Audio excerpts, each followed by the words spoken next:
call to order the Nevada Commission for the Reconstruction of the V&T Railway. It's Wednesday, February 22nd, 2023, and it's 9:01 a.m. We are here at the Carson City Community Center Robert Bob Kroll Boardroom.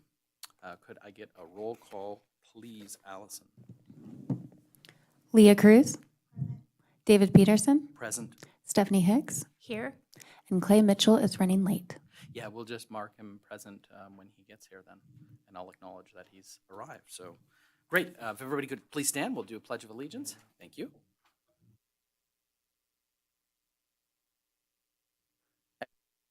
There is a quorum present. Thank you, Mihaela.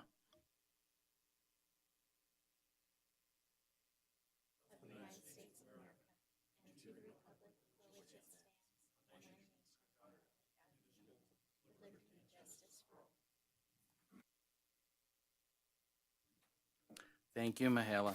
What would we ever do without legal counsel? All right, we'll move on to agenda item 4, public comment. At this time, the public is invited to comment on and discuss any topic that is relevant to or within the authority of this public body. Is there any public comment? Okay, seeing none, I'm going to mention just a couple of things. We are going to be pulling item 10 from the agenda today in hopes of bringing that back to our March meeting. And then immediately following this commission meeting, we will be holding a closed non-meeting to confer with our legal counsel. So just a couple of notices on the front end of our meeting today. So we'll move on to agenda item 5 for possible action, approval of minutes of the January 26th, 2023 meeting. In your packet, you have the minutes. I don't know if anybody has any edits that they would like to see. Leah? Any changes? No? Oh, good point. Okay. Well, with that, if anybody wants to make a motion on the minutes, that would be super.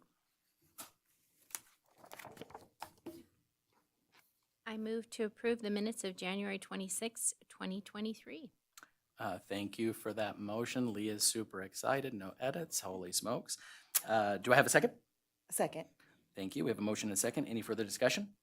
Seeing none, all those signify by saying aye. All those in favor? Aye. Aye. Any opposed? Motion carries unanimously. Thank you so much. Okay, we'll move on to agenda item 6 for possible action. Discussion and possible action regarding the V&T statement of accounts payable checks paid January 1st through the 31st, 2023. The V&T Commission will review the invoice listing for accounts payable checks totaling $82,203.74 paid January 1 through 31, 2023. Are there any questions on this item? Okay, happy to entertain a motion. Go ahead, Stephanie. Okay. I move to approve the payable checks paid January 1st through 31st, 2023. Thank you for that motion, Stephanie. Do I have a second?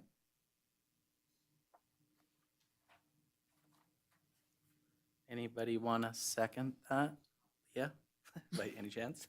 Second, sorry. That's okay. That's all right. We have a motion and a second. Any further discussion? Okay, seeing none. All those in favor signify by saying aye. Aye. Any opposed? Motion carries unanimously. Thank you so much.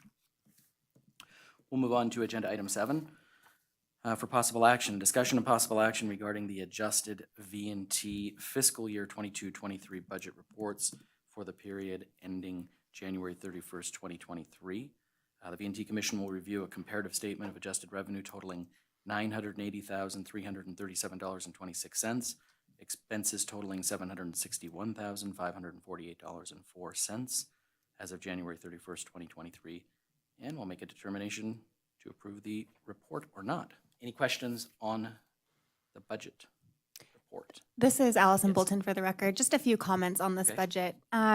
Some may notice that the fiscal activity in the revenue actually hasn't changed, I believe, in the last 2 to 3 months. We are trying to reconcile the revenue with Story County at this time. Okay. We do have additional revenue. I believe we are closer to 1.1 million as Okay. opposed to the 980,000 that's listed here.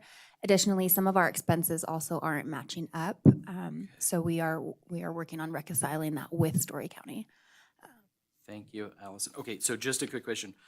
On the revenue, that 1.1 million, would that coincide with, we were trying to get December's report, or is that actually through January?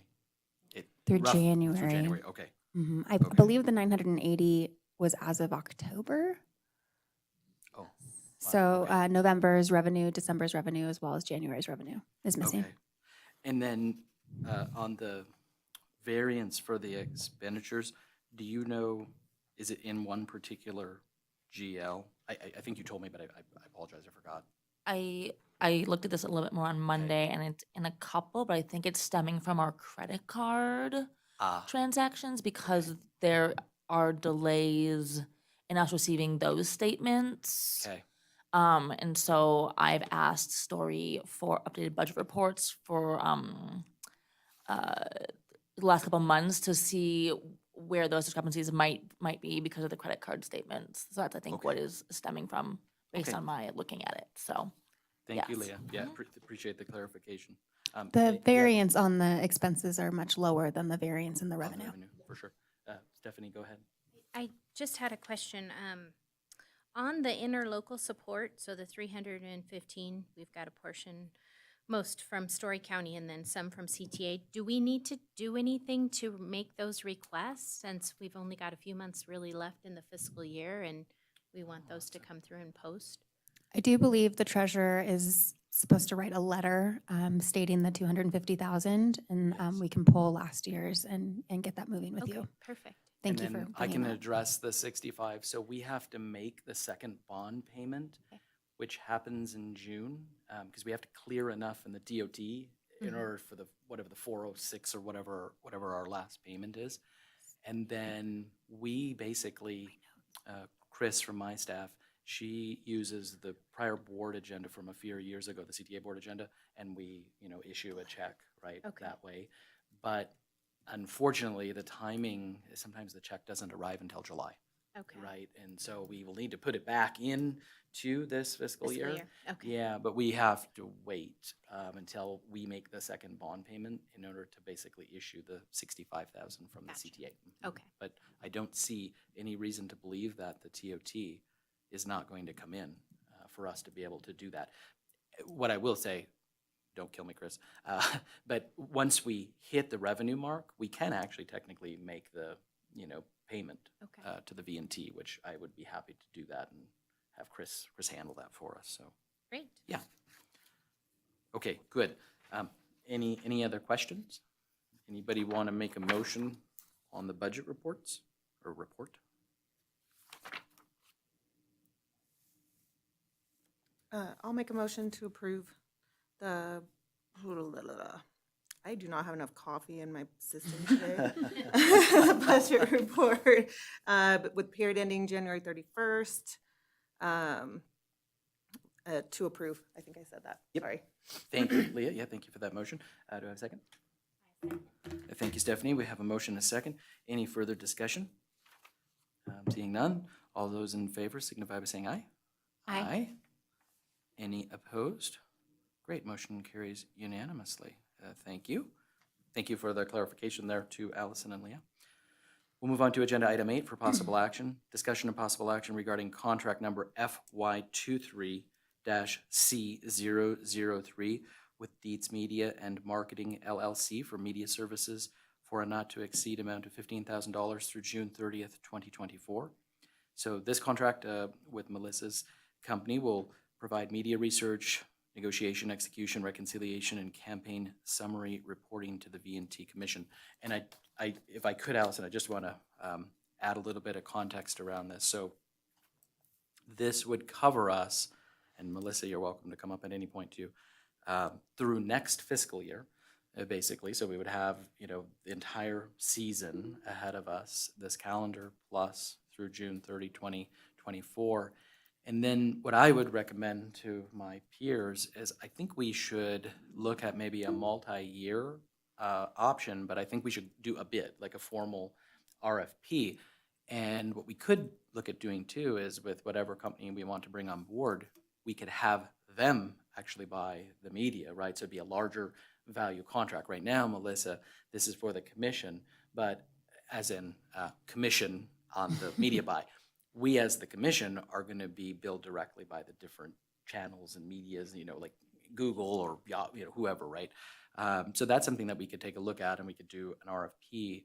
I would like to think maybe like right after the first of the calendar year next year, something like that. So this is kind of a bridge over. It's a small dollar amount. So I did speak with Mihaela about this. We're under the 25K capacity, and we received a proposal from Melissa, and that's what we're basically using as far as the backup for this contract in front of everybody today. So if anybody has questions, Melissa's here. I know she wants to answer them. So go I ahead. have a question, not necessarily for Melissa, but just, or maybe a comment. We talked a little bit at the retreat about marketing and the different ways that we are spending money on marketing through the different vendors and contracts. And so, I mean, I like the idea of going to a multi-year, but I guess just for my, I'll say education, because I'm probably the least marketing person of the group.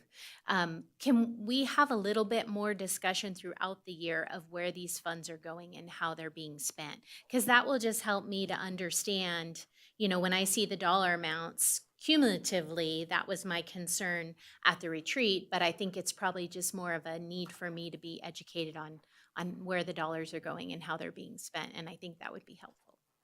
Definitely. It'll be included as part of our operations report. And so in that last section where we have marketing, we'll work closely with Melissa to look at a recap of the numbers, where we've invested those dollars and how well they did. What to also add to a response, Stephanie, maybe at the March meeting, we could actually put the media plan in there. So, and I'm not saying all the way through next fiscal year, but maybe just through June. So that way the commission can see the plan, right? Where we're planning to spend the dollars from, now through June 30. That might Definitely. be a good idea to help with that. Because I feel like when we've done the buys before, I think you had like the media, I think we had something in your report too, but Yes, Yeah. we did go over where the dollars were spent in the last buy. Yeah. We'll definitely do that again and break it down by, again, it's a proposed plan. Sure. And so as we get into it, something might be doing better than another category. And so we might shift dollars, but we can look at how we're initially going to start. Great, thank you. Melissa, do you want to just mention the channels that you're proposing? Would you mind just for Stephanie and Leah, as far as what you're thinking we're going to do through June 30th? Is that okay? I don't want to put you on the spot, but yeah, just come up and you push the button when she turns green. Whew, away you go.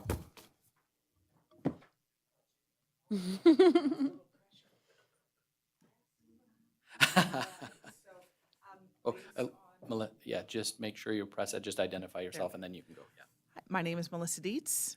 I am the owner of Dietz Media and Marketing.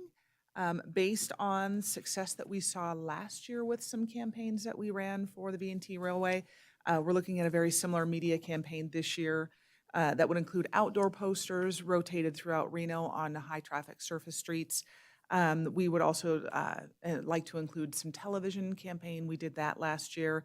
Right now, we're considering short-form spots that just kind of pop into news feeds because we think that that's like the best place to find your target audience. We will include paid search. That's something that we would like to do and have on all the time so that it's not turning on and turning off. When people are looking for information, they'll always be able to find you there. That retargeting, so if people have gone to your website, we have an opportunity to kind of keep following them to say, hey, don't forget that we're here and check in with us. And then we also have some campaigns set up, or we're thinking about campaigns for social media and display ads. So just kind of, we're trying to find as many touch points as we possibly can, both digitally and through traditional media, just to make sure we're reaching the largest audience as frequently as possible. That's awesome. Thank you, You're Melissa. welcome. And then I just have a question about the ticketing. So when we're driving people to the website, will we be able to, through Fair Harbor, when they click off and purchase tickets, we'll be able to attribute it back to the particular campaigns that drove those ticket purchases? Because I don't remember how our site is set up, and then the connection with Harbor Freight. And also, I just want to recognize Member Mitchell is here, 9:15. It was weather related, but I just put that in the record, okay? And Clay, we're on agenda item, where are we? 8. just talking through, the media buy with Melissa. The short answer is we hope to. Okay. The long answer is we'll need to work with Antos Agency to place some markers and things to be able to track the behavior. Yeah, okay. So maybe pixels or Mhm. something along those lines. Okay, because I think it'd be really cool, you guys, to test this. Even it's a short run, but just to see what performs best in terms of actually resulting in tickets being purchased through our website. So yeah. So Yes, and I think currently it'll show the way that it's set up. It shows what the conversions are of people that go to our website, and then how many dollars then that sure results in. Okay. The next piece of that is then tracking it back to, okay, they clicked on an ad and then they went to the Yeah. website and then they purchased. Yep. Oh, Lovely. and part of the issue with that, though, is kicking in that traditional. It's so hard to track traditional. Oh, sure. So Yeah. we just kind of look at it and just try to attribute and just say, okay, we know that our television's running, we know that the outdoor is running, and our goal is to fill the top of that purchase funnel and get them to go in and click on that search. So there are probably some things that through outdoor and television that we will get that response. We're just not going to be able to track it directly through that. And that I was thinking more for Okay. like the digital and the search where Okay. we've got the links and everything, because I Perfect. realize, it's difficult Okay. to do. I'm just excited because I don't have a ticketing thing on CTA site for anything. So I want to show that how this works, and then I can figure out some hotel stuff, so selfishly, see how this all goes for a particular attraction. But yeah, thank you. Okay. Any further questions for Melissa or Allison on this one? Okay, happy to entertain a motion on the contract here. If anybody wants to make one. I move to approve number fiscal year 23-C003 with Dietz Media and Marketing LLC for a not to exceed value of $15,000 through June 30th, 2024. Thank you for that motion, Stephanie. Do I have a second? Second. Thank you. We have a motion and a second. Any further discussion on this item? Seeing none. All those in favor signify by saying aye. Aye. Aye. Any opposed? Motion carries unanimously. Well, thank you, Melissa. Yeah, this is great. So welcome aboard officially here. So thank you. Yeah. All righty. Great. Thank you, Allison. Drive safe. Okay. Be careful out there. We will go ahead and move on to agenda item 9 for possible action, discussion and possible action regarding a proposed request for proposals to be reviewed by the V&T Commission in order to seek proposals from qualified contractors for rail bike services on the V&T Commission's track. And our discussion would be to hopefully get it started this calendar year or operating season. And I should point out, this is late material, and it's in the back of the room. You have it up here from Allison, so thank you for getting everything together this morning, Allison, on this particular item. And I'm just going to turn it over to you, Allison, if that's okay. Yeah. Okay, thank you. Great, thank you. Yes, as David mentioned, this was late material, and so you have a printed copy. It also is posted to the website and printed here at the meeting. The potential, I'll start with the timeline for this one. We were hoping to issue by Friday, so with whatever changes we talk about today, implementing those and then getting it posted on Friday and sending it out.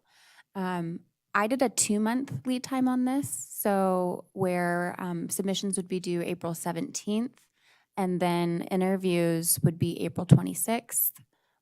We would select or potentially select someone, and then then the contract would come back in May. So the contract would actually be from May to December. And what's also different that I put in here that we can talk about is I did a 1-year contract with option to renew for 3. Just based on past experience with our rail bike operators, just having that 1-year trial period, and then should things go swimmingly, we would move forward with an option to extend the contract. So we can go through this in detail. Admittedly, I'm looking at Ken Dorr to hopefully add a little bit more, what's the right word? Mechanics or logistics, technical, thank you. That was the word, more technical detail.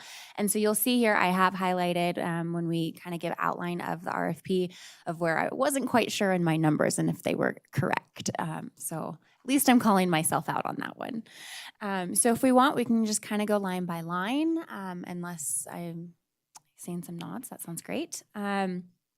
So the overview, the Commission for the Reconstruction of the V&T Railway seeking proposals from qualified businesses to provide rail bike tours to visitors I'm going to add that right there, on V&T Railway Commission's Carson River Canyon track from Eastgate Depot to its termination point near Eureka Siding.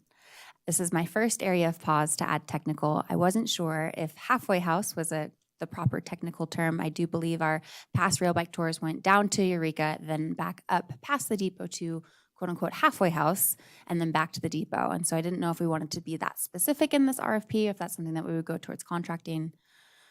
Well, could I just, is it okay? I don't want to hog the mic or anything, but I think we should be specific, and I think people really enjoyed going over the bridge.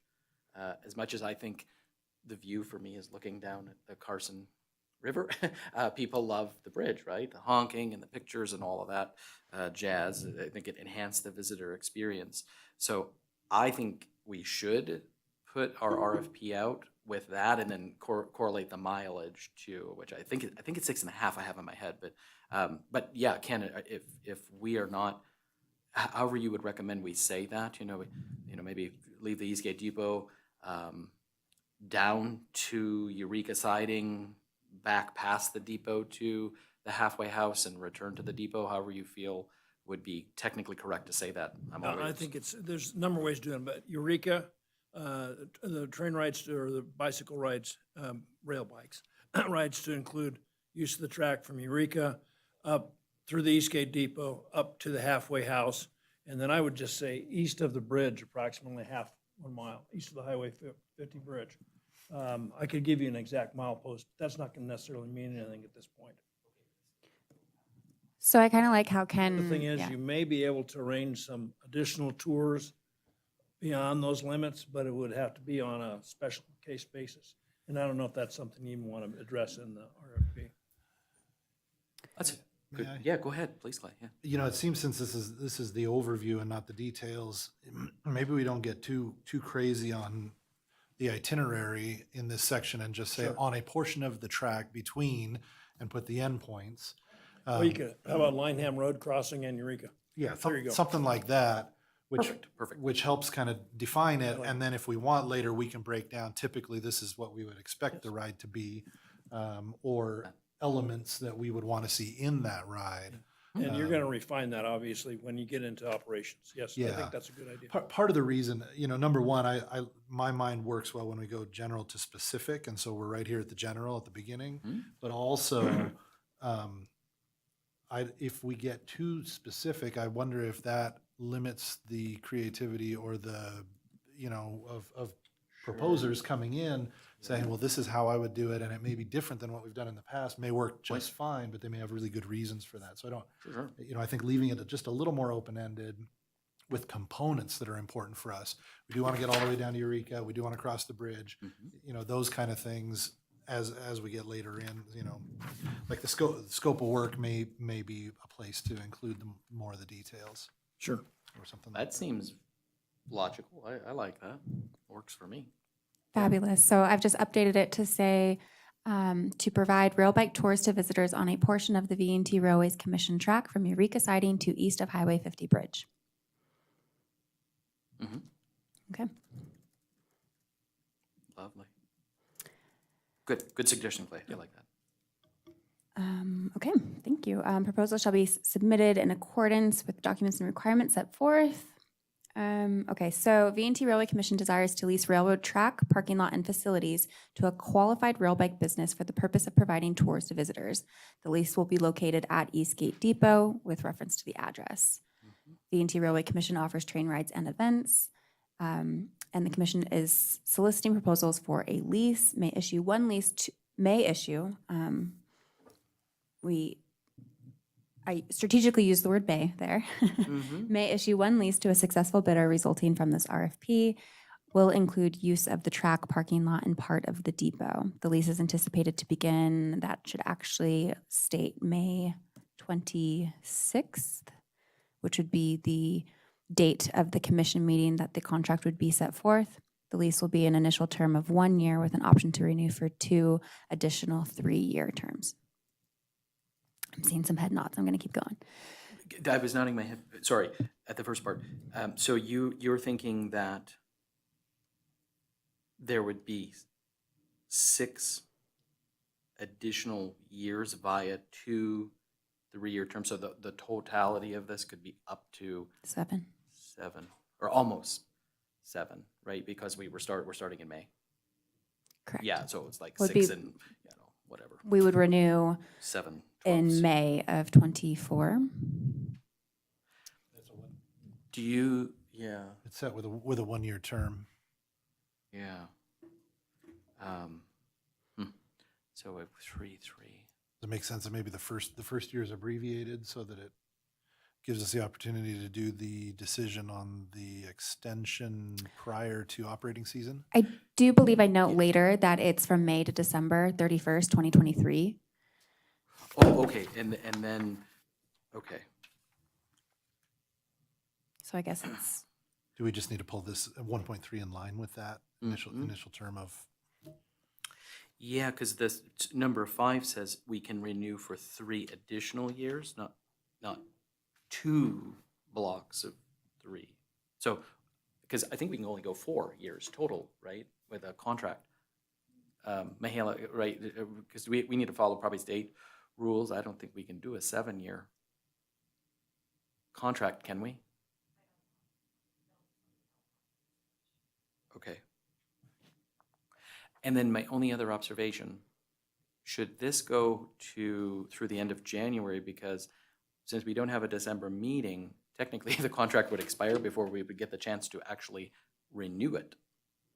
So January of 2024, we'd almost have to have it go through the end of January to be able to assess the year, unless you want to try to do it in November, but rail bike operations would go until October 31st.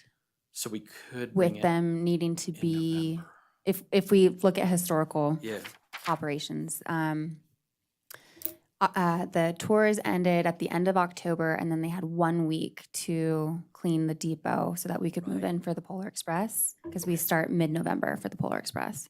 okay. Do you feel comfortable, though, we could make a decision during the November commission meeting if we wanted to extend it with the vendor that we selected? I think that would give us enough time. Okay. So how do you all feel, my peers, about 3 additional years versus 2 blocks of 3 additional years? Do you have a preference on how you want to? I didn't think we could go past 4 years on a contract, but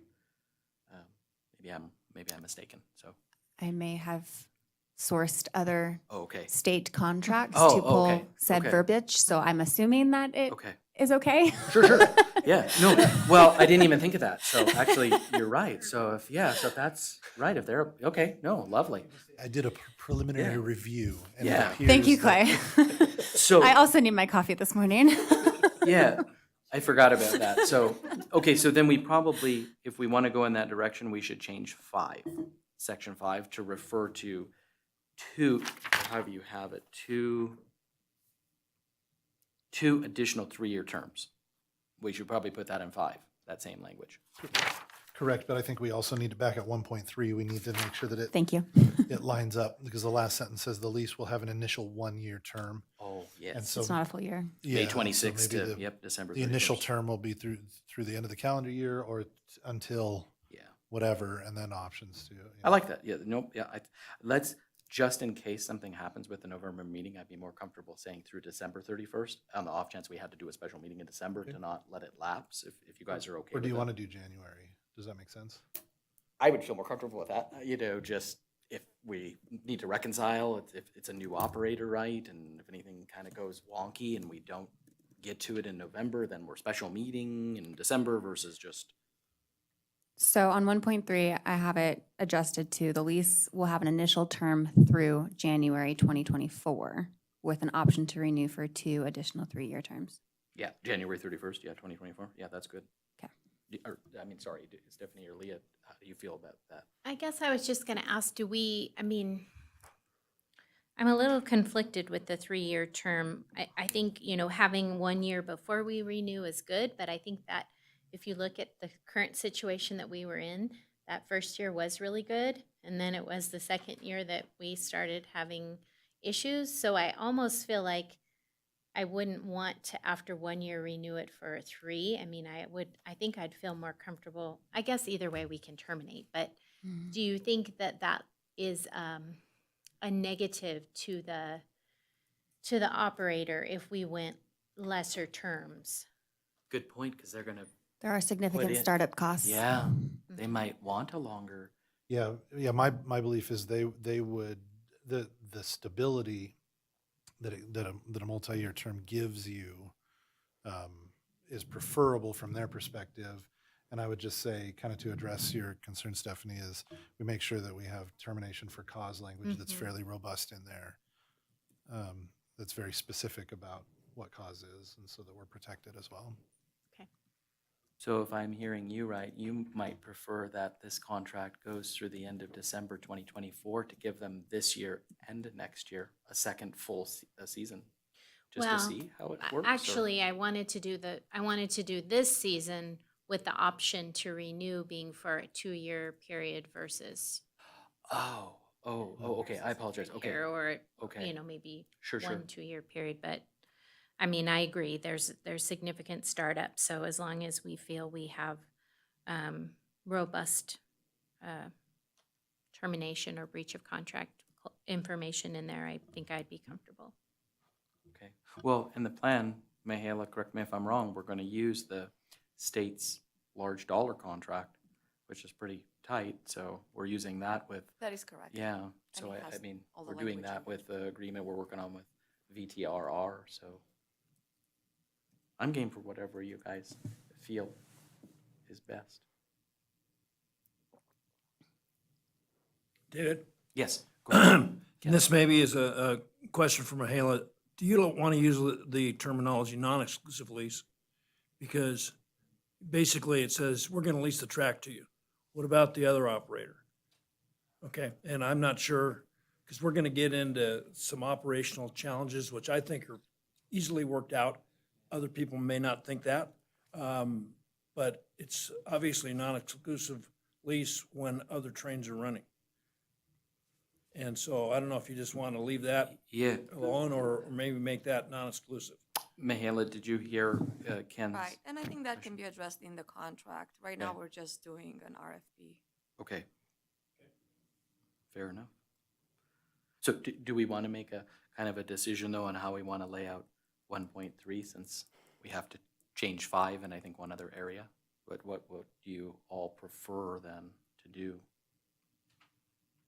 I'm fairly comfortable with initial term for a season and then 3 and 3, or, yeah.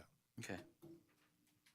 You okay with that, given that we're using the state contract? We still have our 30-day mutual termination clause in there as well. So, okay, so we're back to,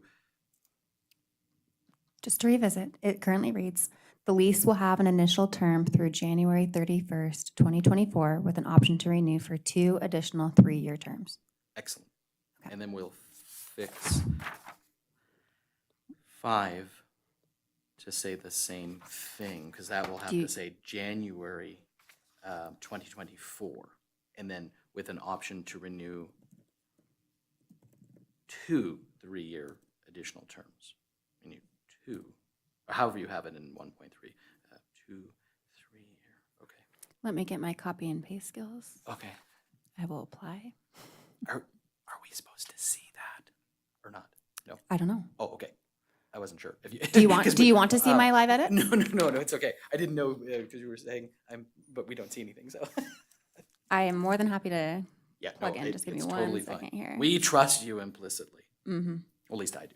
I can't speak for Leah, but Okay, so for jump into 5, anticipated to be May 26, 2023 through January 24th, 2024, with an option to renew for 2 additional 3-year terms.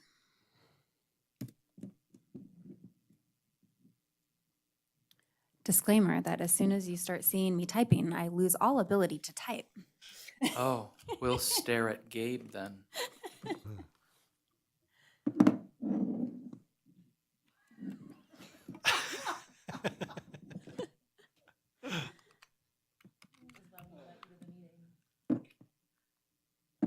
All right, so if we go back up to 3, we were at 1.3, sorry. So 1.4, may be able to begin its on-site business operations upon approval of the contract. Responses to this RFP should carefully evaluate market and depot conditions and respond accordingly. This little guy here is not wanting to.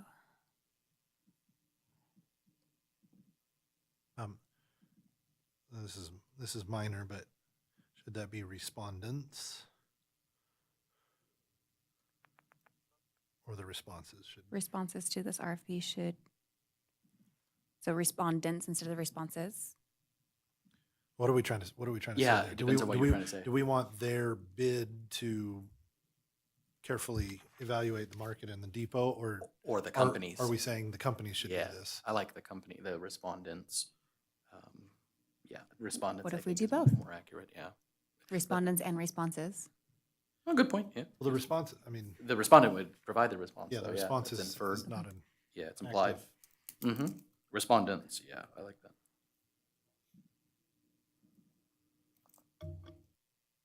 There we go. Okay. Now you can see the live edits. Great, thank you.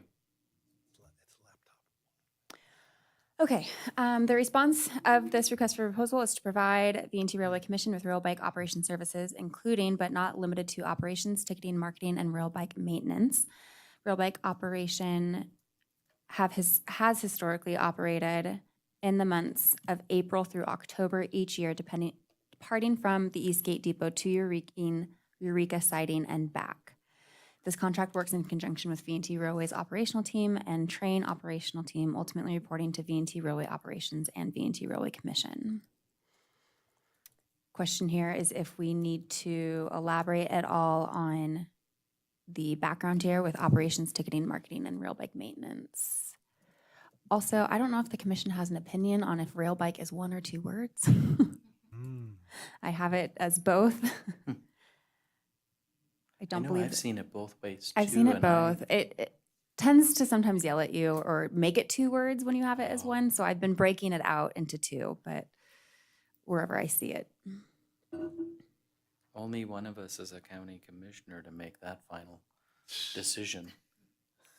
Not to put pressure on you, sir. No, how do you We prefer? did consider an ordinance about this a few years back.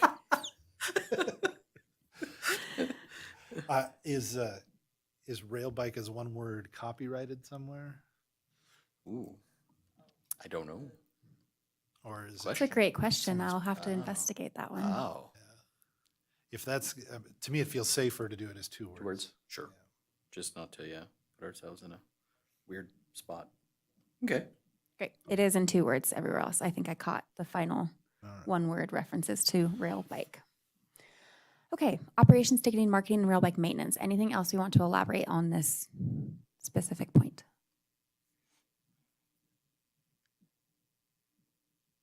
Okay. Does it go without saying that payment is one of the things we'd like this person? I this, did debate entity to do? finances in here. We do reference finances in the scope of work. I'm Okay. teasing.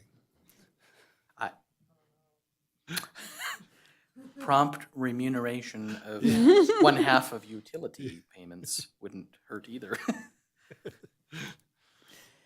think we're good. Okay, great. We're going to keep moving. We've defined the operations and the operator. A lot of the next is kind of standard RFP language that we've had in multiple RFPs. And so I'm going to keep going unless you want to call out something specific. I do have one thing. So before I joined the commission, I was asked to participate in the previous rail bike, I guess, evaluation committee. And I want to say, I think it's important to ask these folks to come here with their rail bikes so we can actually test them on the track. Up, down, right? I mean, the motors, the brakes, everything down in the canyon, like we're basically on a tour, right? I think that's important given the grade. And as I understand it, we have this steepest grade that any rail bikes in this country run on. So is it possible that we could, I can't speak to how that happened last time. I just know it was a part of the process. And at the time, Elaine called and said, hey, there's rail bike companies, a couple of them are coming out on a Saturday. And so I drove out and we were able to test those rail bikes. I think that's important for us to consider as a commission, since we're putting safety first. I'd certainly like to understand, look at them, see the build, do they have, bumpers and that sort of stuff, and how do those, motors work and brakes and everything. So is it possible that we could incorporate that into this? I think it would have to be, I would suggest it be that Monday. Okay, Our meeting's on Wednesday, so if they are traveling from a destination, Sure. making it beneficial for them. go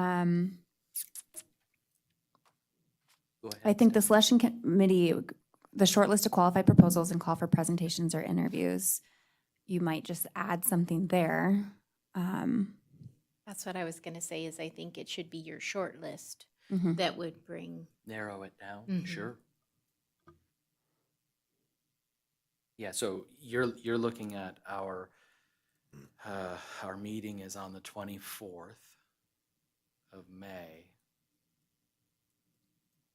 Oh, is it? I thought it was the 26th. May 24th, Wednesday. May would be execution of a contract. April would be interviews and selection of a Sorry, hang on. vendor. Gotcha. So we would be looking at Monday, April. 24th. Okay.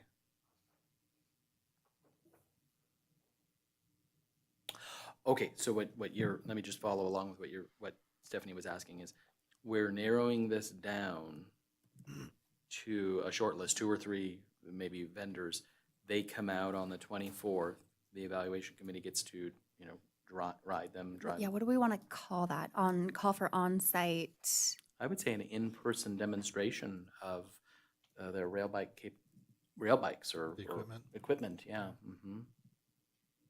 But will that well, just, if they're coming out, you probably want to do it back to back with the 26th, right? If they have to be at the meeting on the 26th, to Good point. come out Monday, have nothing Tuesday, and be here Wednesday is probably, maybe we schedule everything on the 25th then, on that Tuesday?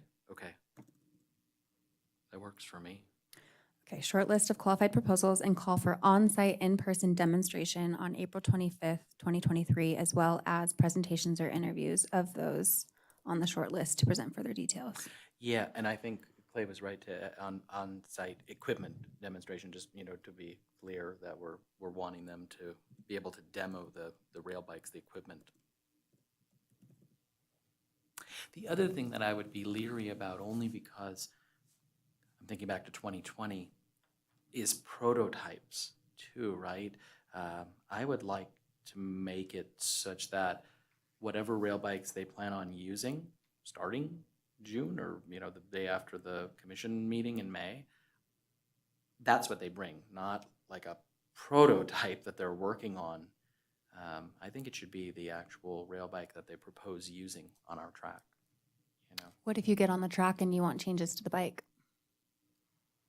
Well, that's okay. I think that's a part of our process too, right? Is we should be able to address their safety features and the mechanical features. And that would be a requirement, to issue a contract is, hey, you don't have front bumpers, or, your brakes weren't sufficient or whatever. You need dual brakes. I don't know the technical aspects, but yeah, I worry because I'm thinking back to 2020, and one vendor had like a prototype of looked like they literally just built it, right? And it was just one car.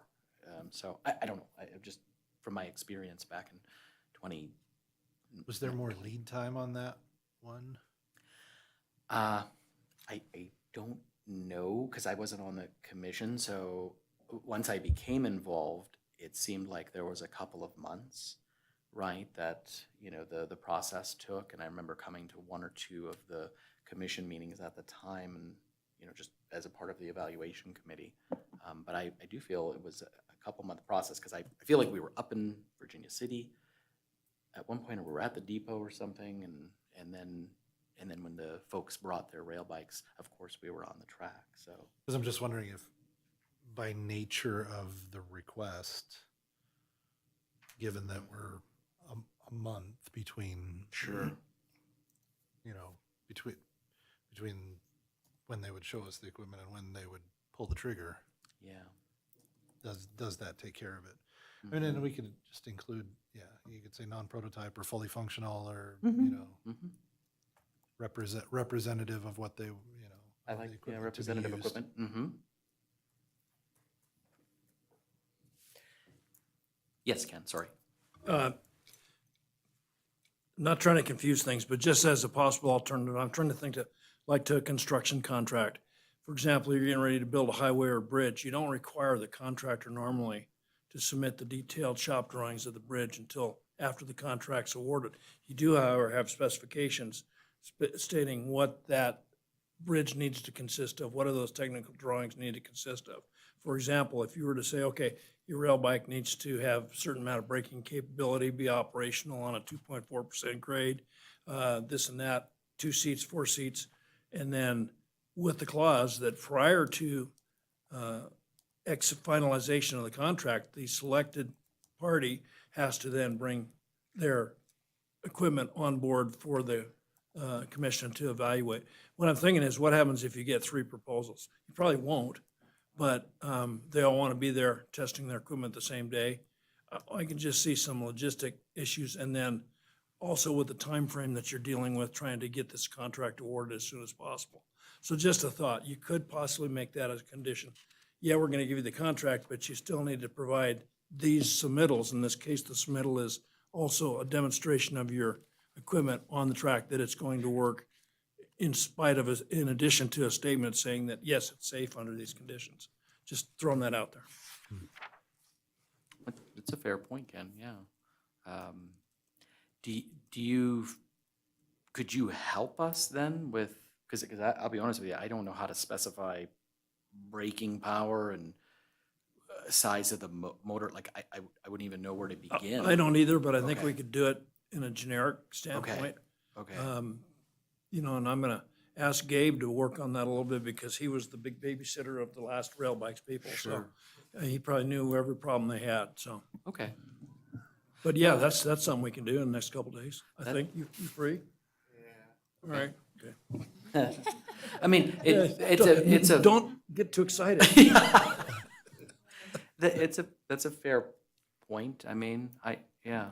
Yeah, and I don't think it has to get incredibly technical, but maybe a minimum requirements, and then, Sure. you know, ideal, like maybe a 2-tiered thing where it's minimum technical requirements, right? Mhm. And then ideally or preferred criteria as well, Okay. leather seats and all that stuff.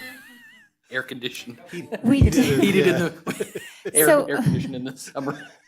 In 426, we do specify, I think once we get there, we might just want to go a little bit more in detail. We Okay. do outline what the bike should have and what its capabilities should be. So I think for where we're at right now, based on Ken's comments, the question would be, are we going to require them to come onto our track before we interview them and select?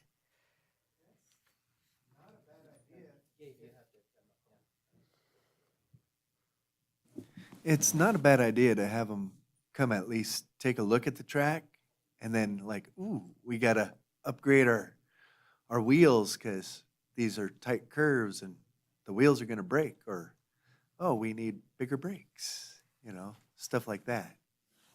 So if they wanna come and look at the track beforehand, we can do that. So to some extent, that goes back to 1.4, Mm-hmm. where we said that respondents to this RFP should carefully evaluate market and depot condition. And maybe we expand that. It's not just the depot, but it's the location, the track, Yeah. you know, Track conditions too, yeah. track and. Again, going back to construction contracts, not uncommon to have a pre-bid meeting. And in some cases, it's mandatory on projects, some cases it's not mandatory. Most of the Contractors always like to show up at the pre-bid meeting and no one will ever ask a question because you don't want to give away your secret to your competitor, but they will show up anyway. Okay. If we did something like that, then we'd have to anticipate that before we have to post, though, right? The agenda for April? Right, because otherwise Well, again, you could right now just say, we're anticipating doing a pre-bid meeting and tentatively scheduled for such and such day. gotcha, That's yeah. basically, Ken, in this case, because I know, I get what you're saying about the bridge, you know, creating, building something. That pre-bid meeting, could we allow the pre-bid meetings to take place at the depot and they bring a rail bike?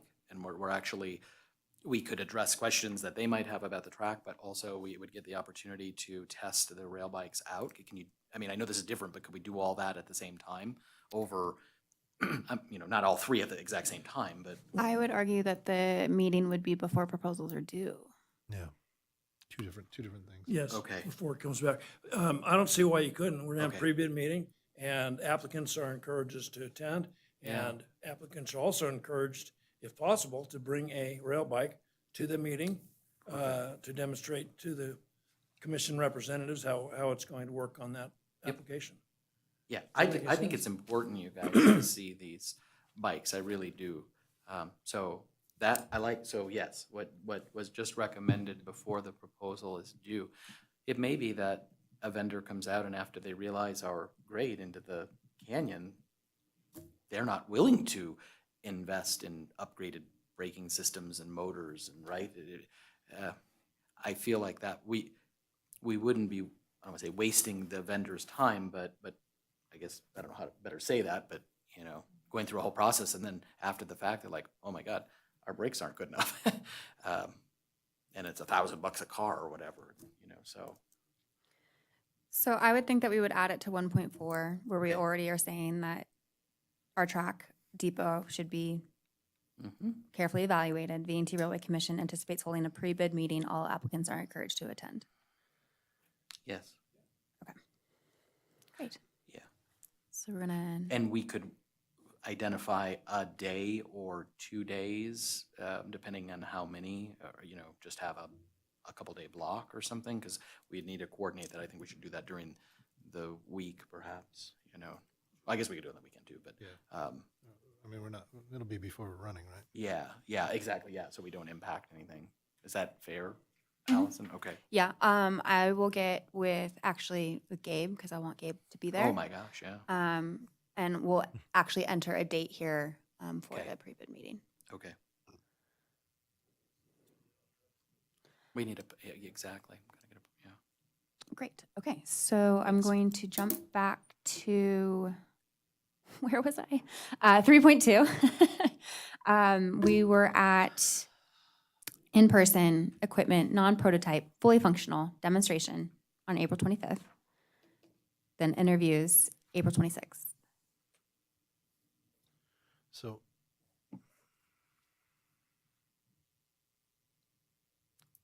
Clay, did you have something you wanted to say before I move forward? Well, I'm just thinking about, you know, we're giving them an opportunity to bring a bike to the pre-bid meeting. We are requiring or expecting them to bring one as part of the interview process. No, I think just the pre-bid works for me, and not twice. So we can take out the April 25th. Yes.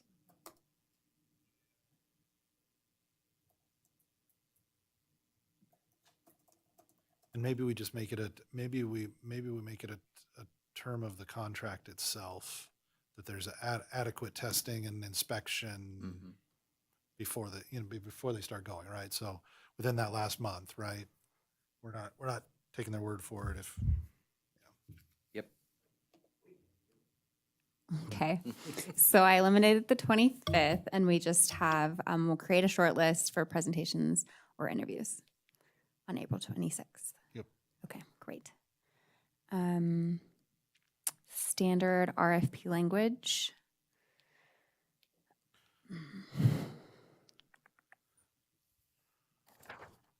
And I should point out too, Allison, we took what we did, I think, for Polar right? And we try, kind of repurposing that one, because that was kind of a template that we had used, everybody.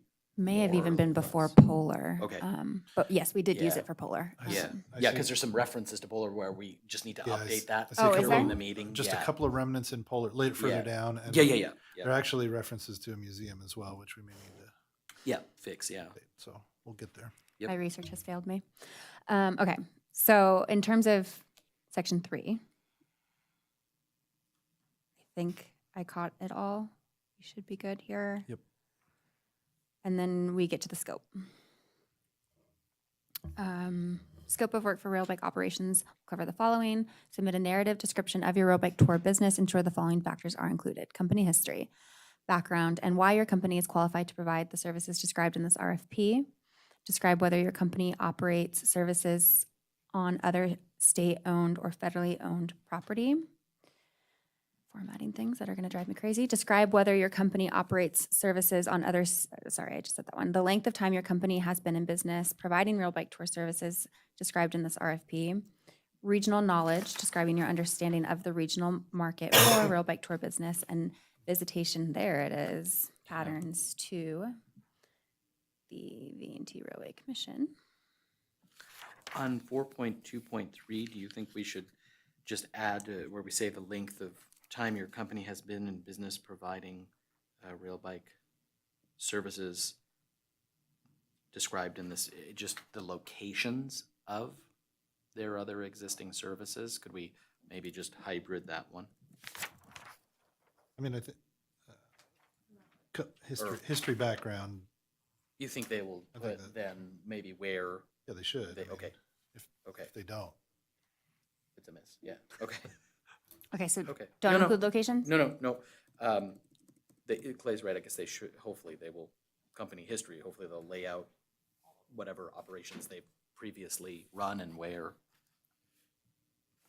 Great. It'd be nice to know, did they operate in other locations, but they don't any longer, like inactive, active? It'd just be nice to see, they start something, stop, stop, or whatever.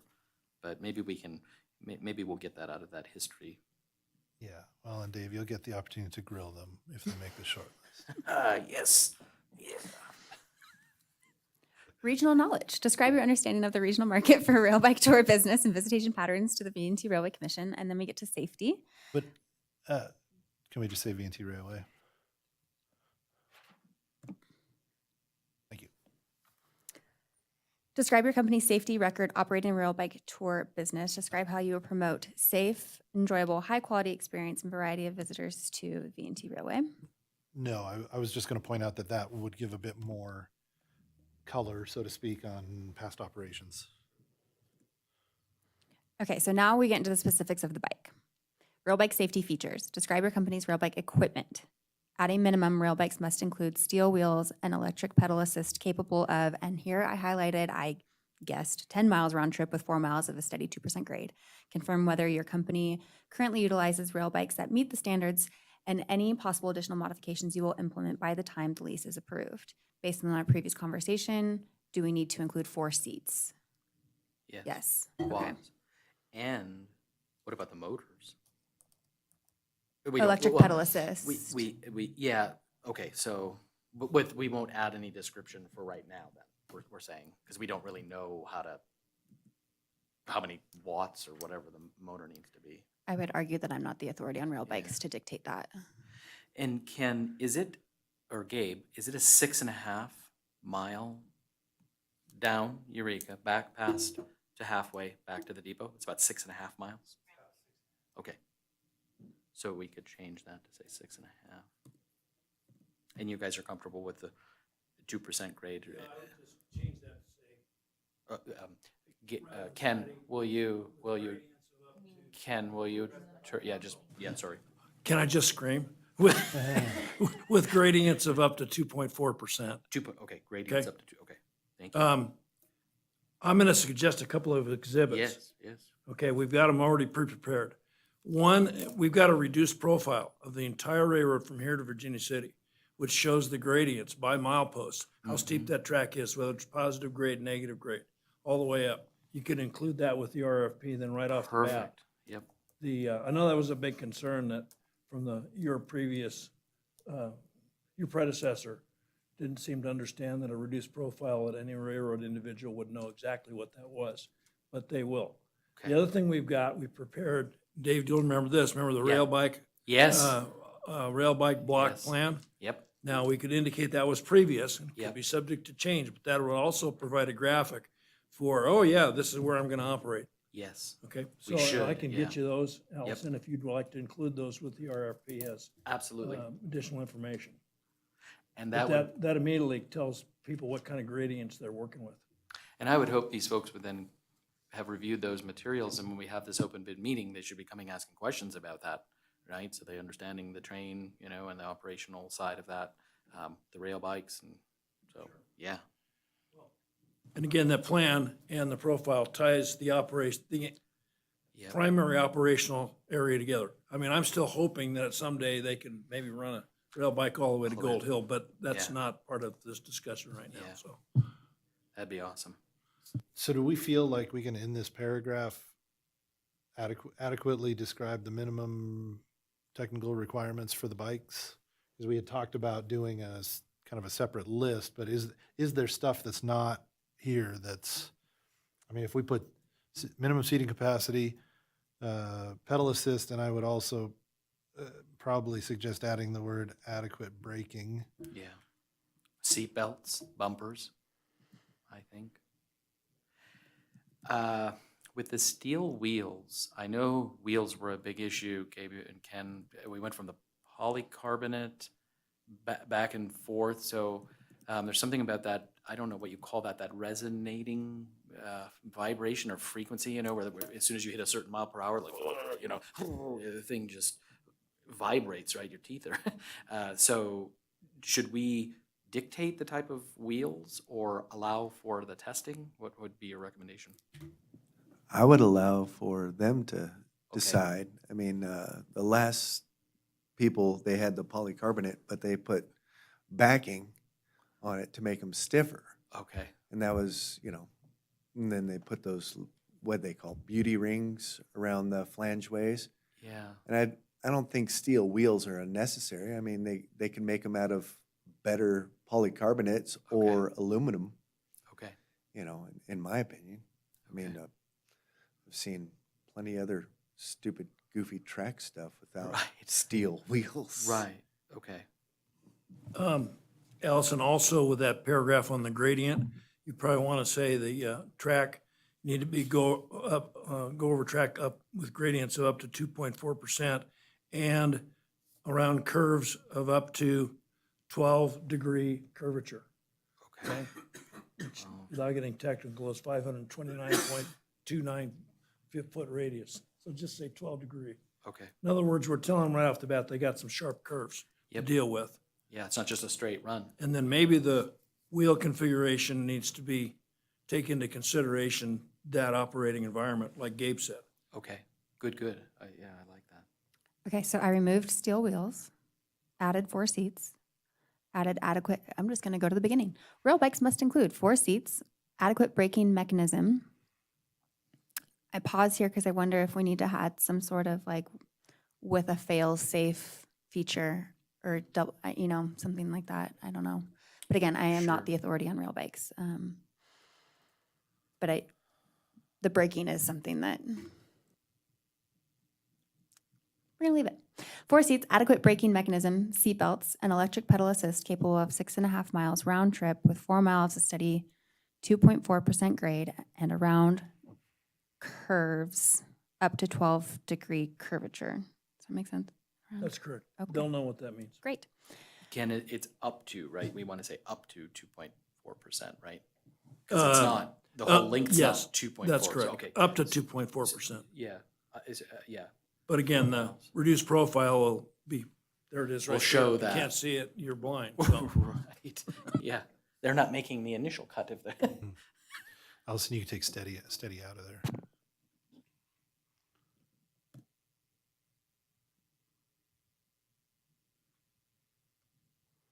Confirm whether your company currently utilizes rail bikes that meet the standards and any possible additional modifications that will implement by the time the lease is approved. And then here we'll have exhibits. I'm just calling them A and B for now. One would be the rail bike plan and one would be the grading map. The reduced profile, right, would be the technical term for that? That's just a note for me. Oh, that's a note for you, okay. Yeah, Okay. to know what I'm putting there. Yeah, and the rail bike block, okay. Yeah. Okay. Thank you. Here, I'll highlight that so you know it's from me. High quality, reliable, and safe equipment. Identify other equipment your company utilizes, including its reliability and quality. Describe where and how rail bike batteries will be charged. Safety plan. Discuss the safety plan your company will implement. A safety lesson for every customer must be included. The safety plan should also include procedures for ensuring the safety of customers and contemplate weather conditions and equipment retrieval. Do we need to say weather and fire? Not a bad idea, just to cover ourselves. Or smoke, maybe? Smoke, yeah. Working environment. Describe how your company promotes a safe working environment for employees. Describe how your company maintains an awareness of and respect for natural resources and the environment. Business operations, coordination. Describe how your company will coordinate with the V&T Railway Commission to ensure a quality experience for visitors while honoring the mission and upholding the rules, policy, and overall objective of the V&T Railway Commission. Customer service. Describe how your company ensures a knowledgeable and friendly staff. Discuss your methods resolving customer services issues as they arise. Is there an extra word in there? The and, yeah, ensures a knowledgeable. Thank you. Accounting. Describe what systems your company uses for accurate accounting of customers, rental fees, tracking of equipment. Timely think we payment. we need to Yeah. add something here. Timely reimbursement, Accounting right, I of would say, customers, rental fees. Yeah, so we're basically looking at what is their ticketing system? What do they use? Tracking of equipment as well as accounts payable. Yeah.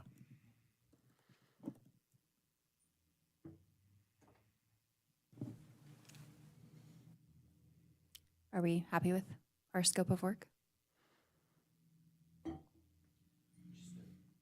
Just a quick question.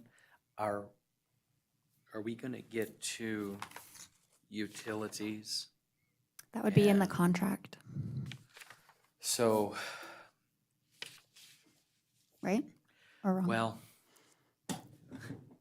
I think we should be upfront about what our expectation is, because we move forward, we select a vendor, and then we're getting into a potential 50-50 utility situation. What about share of revenue, ticket revenue too? I would rather we be upfront about what it is we want, so we don't get all the way through this whole process and then we've selected a vendor and we're trying to negotiate the contract and it's May and we're still haggling over what utilities are covered at what percentage and then what is the percentage of the ticket fee revenue that we would like. I think it would be an overview or background information, not necessarily in scope of work. Okay, Yeah, maybe even up to 1.1. Or further down.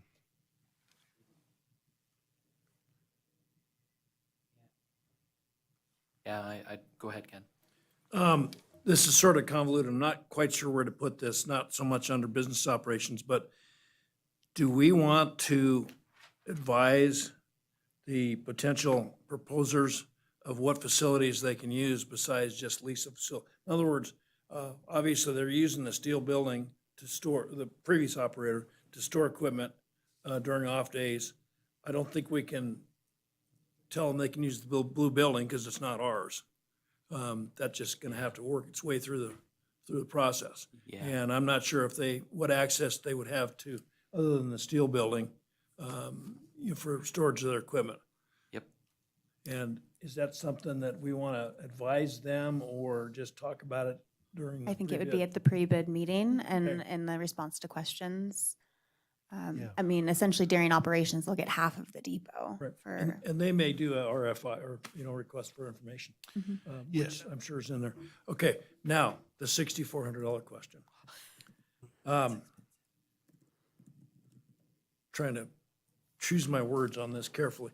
One of the reasons it was a challenge, I think, for the previous operator to be profitable was the inability for us to allow rail bikes to operate the same days that trains were operating. In other words, if there was a train tied up in the depot, the rule from on high, i.e. the dispatcher, was you stop all your rail bike operations.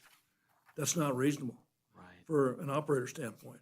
There's no reason that we can't operate trains and rail bikes at the same name with an active dispatcher. Okay. It's a pain for that person, for that dispatcher. Maybe that goes back to the operational agreement with the railroad. Maybe it's time that we said, we're gonna hire a dispatcher. And all operations on Aurora track need to be cleared with our dispatcher. That probably won't go over too well, but I see a real problem there unless we can work that out, because there's just no reason we can't run rail bikes, which I think are wonderful for the town, the Right. area, and trains at the same time with more work involved. But there's no reason. We got a siding, take all your rail bikes, put them in the siding while you're bringing a train down. And then hold your train in the siding until a rail bike excursion gets done for that period, and then release the train. There's ways of doing this. It's Right. not difficult. And we have that block document too, Yes, right? and we can refine We that can also. refine it, We can set yeah. another block, two of them basically right in the middle of the east gate, one on the main line, one on the siding. Yeah, And that was suggested by the Federal Railroad Administration okay.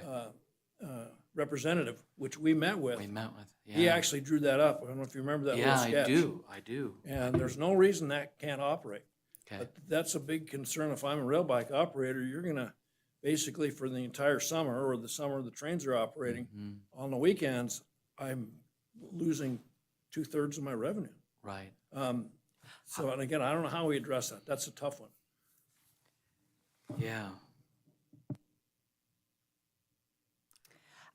I don't Yeah. know that we can address it without the operator here. And I do think it's something that we can't sort through in the RFP itself. It would be, again, in the pre-bid, response to questions. And I think whoever is, if there is someone awarded the contract, it would be sorting through that contract, Mhm. contractor and operations, because the answer may change based on who was selected. Yeah, well, I think we invite Tom to be a Well, part then of maybe this. Tom would welcome not being a dispatcher, because Sure, Gabe and I were with him one time, and we had the conversation, and, we're getting on track, and we had a little issue that happened. It wasn't a big deal, but Tom says, I really don't like doing this. Okay, well, then if he's not the dispatcher, then that's fine. The only Sure. problem would be their trains then would have to get authority Oh. from the dispatcher for the commission's railroad to get Right. below Gold Hill. So a loss of power maybe, or a loss of authority, but by the same token, is it maybe worthwhile so you don't have to do it? And you're not Right. taking that liability in case there is some type of a mishap right. between the rail bikes and the trains. A lot of that goes back to the dispatcher. Did I say that right, Gabe? Okay. And what you're, I'm not saying recommending, but as a potential option is us contracting with someone who just dispatches. So they would do the rail bikes during the week, rail bikes and trains on Saturday and Sunday. Right, and any other applications that take Okay. the track out of service, like if Gabe decides to go to work for a change, because he never does, that's what and get on the track with his I-rail. he can get Sure, a permit also.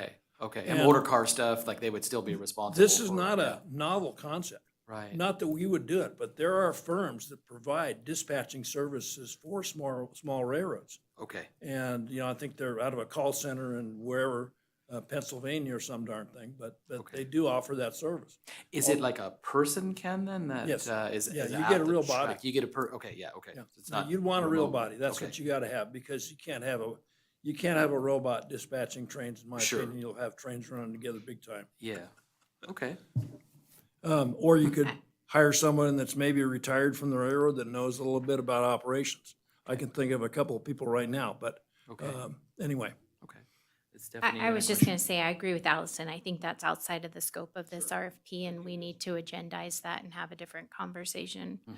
regarding that if we're going to propose that to Tom. Going back to the lease, I kind of feel like I want to leave that open to see what they would propose. I don't want to say necessarily, unless you guys convince me otherwise, that they have to share half of the utilities and give us a certain percentage of their ticketing fee. Because what if they come in and say, we're just going to pay you 20,000 a month so that we can operate at your facility? And we're not talking about cost share. We're not talking about how many runs they make. Wouldn't we be, potentially interested in something like that? So I think we could throw out ideas, maybe we could just say, desires to lease the railroad track. Lease could be in the form of, Yeah, so I had a thought along those lines. I was thinking whether, we could say lease typically includes, boom, boom, boom, and that way it's not binding, but it gives them a parameter or an idea of kind of, or traditionally, rail bike lease with this organization has included the following elements. A- Sure. And again, it's not a must shall, it's Yeah. a, and if they want to be creative and come up with something different. right. like, I mean, we could say could include a flat rate lease or Percentage option share. for percentage scale. Because I mean, I think we've seen that in our own contracts where a flat fee can be advantageous if they don't fill their bikes, could be a benefit to us that it's just a flat fee. If you want to be at our facility, this is what we're going to charge. So I just throw that out there. Good idea. Okay, so I have a few thoughts. I've made some changes in the overview, and here's what I'm proposing. So I added, I'm just gonna start in chronological order here. I did add in here where we say V&T Railway Commission offers train rides and events. The leasing must manage schedule in relation to V&T Railway Commission scheduled train rides and events. Should we say coordinate instead of manage? Is it their job to manage? Well, manage their own schedule. In relation to the other things happening on the track, it's really not their job. We don't want them to, Yeah. we want them to coordinate so that they're working within the system that we establish. The leasing must coordinate schedule in relation to. Then if we jump down to the 1.4, the leasing must be able to begin its on-site business operations upon approval of the contract. Respondents to this RFP should carefully evaluate. Then I added, the leasing may be responsible for half of depot utilities and track expenses, as well as storage and security of their own property. So I put the may be responsible.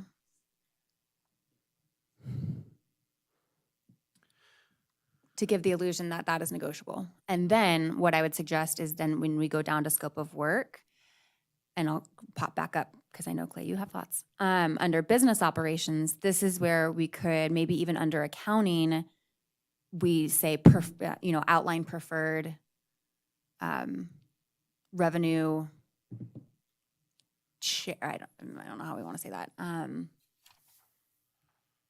Describe preferred revenue options. I don't know. And what systems your company uses for accurate accounting, if I could spell. So my preference would be up at the beginning, up in kind of the overview, to just say elements of rail bike lease typically include, and then it's broad, right? Shared responsibility for depot-related costs, including utilities, track inspections, this and that.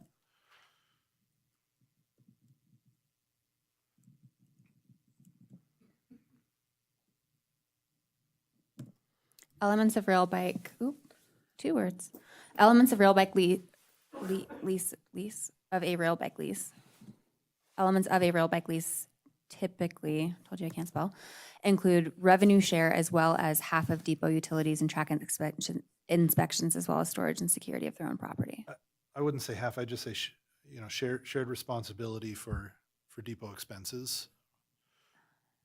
And then either in parentheses or whatever, including utilities, track inspections, storage and security of own property, et cetera. And what you and Stephanie are allowing for is the latitude for these folks when they submit a cost proposal to actually identify how they want to handle costs and revenues. Okay, that seems very fair.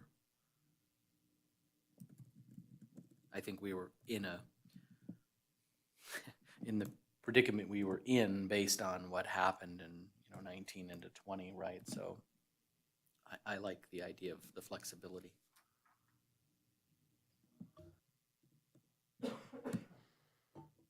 Okay.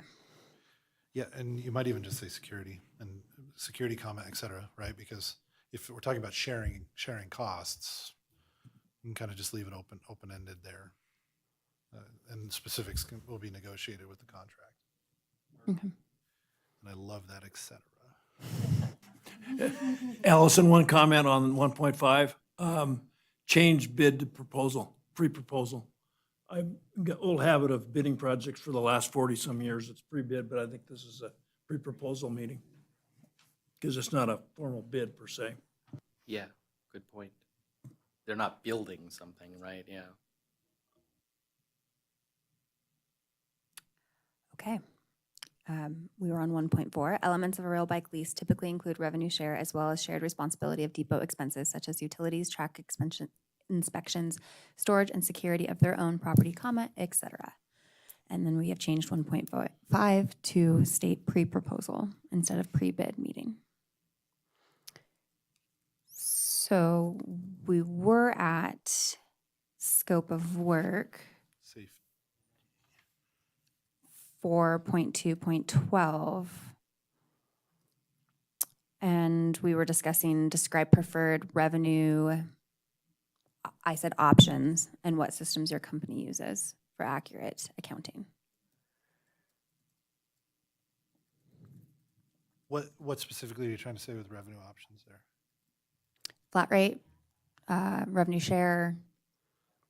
So, Basically what Stephanie was saying, and that we aren't going to tell them how they're paying us. maybe structure. Because a revenue option could be selling lollipops, right? Like, Well, that's a good question. Are we allowing them to sell lollipops? sure. All right, do they have the VT Railway logo on them? Do we have to pay a royalty? I'm out of coffee, y'all. Do we charge a historic fee on top of the? Historic lollipop fee, $14.95 plus tax.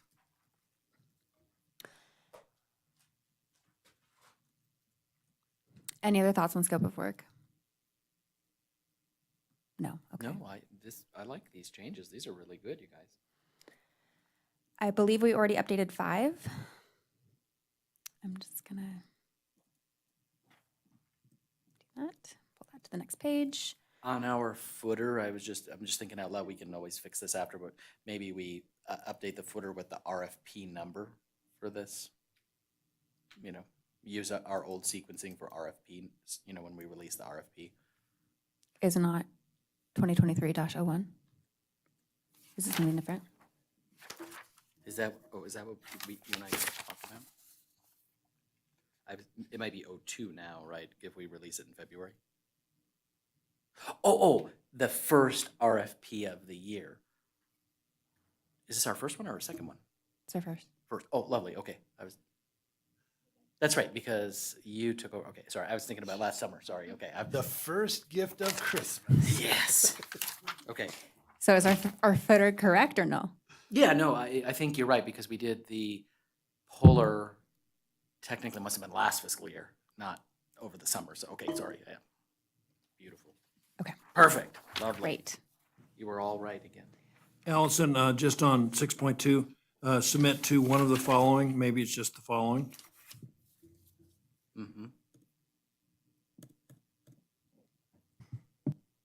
Yeah, to the following.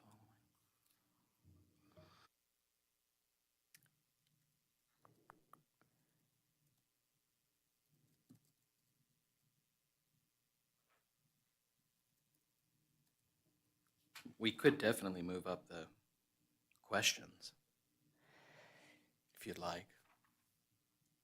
We could. Yeah, I'd make that 2 weeks out from now, 3 at the most, to be honest with you. Do you want it before or after your pre-proposal meeting? Before? Good question. Maybe after. Yeah, Probably since we have after, to yeah, because they advance. may have specific questions they Right. want to ask in writing. And then, yeah, because that's gonna become an amendment number 1 to the contract. So yeah, I guess we do need to move the pre-proposal meeting and then up sooner and then allow them, you're right, to ask questions, because everybody would have to share the questions and the answers with everybody, right? So it's a good point. Yeah. Good point. So based on that, I will adjust these dates accordingly with the pre-proposal meeting, because Yeah. I can't do these dates without knowing our pre-proposal meeting. Agreed. So we're looking for maybe mid-March. Mm-hmm. I'm also trying to eye that Northern Nevada has spring break for like a span of 3 different weeks in March. Ah. So depending on if you're in Dayton, if you're in Oh, you're 1 week. Reno, if you're in Carson City, if you're in Incline Village, you're going to have a different spring break. So those 3 Okay. weeks, it's pretty much early March to April 1st. In case that impacts any proposers. Yeah. So we'll probably get this pre-proposal meeting first week of March is my hope. Then questions would be due maybe a week after that. I'm getting Seems- head nods for the seems record. fair. Yeah, seems fair. Okay. And then presentation interviews the 26th, and then issues the contract the 20, that's not right. I think it's the 26th.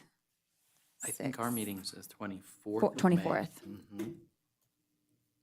So we'd probably do that Friday then, May 26th, based on any changes at the meeting, right? Yeah, And then the contract would be issued that Friday? yeah, that seems fair. Okay. Mihaela, you comfortable with that? On the off chance that, last minute things come up on the 24th at the meeting, it gives us till Friday, to get the To- official document signed and everything. Okay. Yes. So Allison, just a question. If RFPs are due by the 17th and there's going to be a subcommittee that shortlists, does that give you time really to review, notify all those people to coming to the 26th?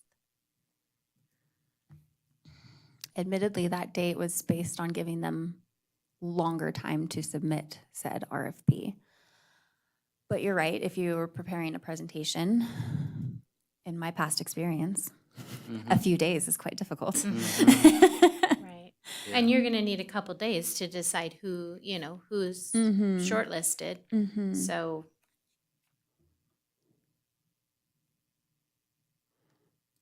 Do, Bump it up a week. Bump it up a week.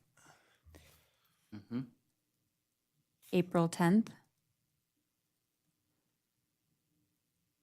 Sure. And then decks would be due, I mean, assuming it's not late material, would be due by the 19th. We would communicate that directly, though, with the shortlist. Mm-hmm. Okay.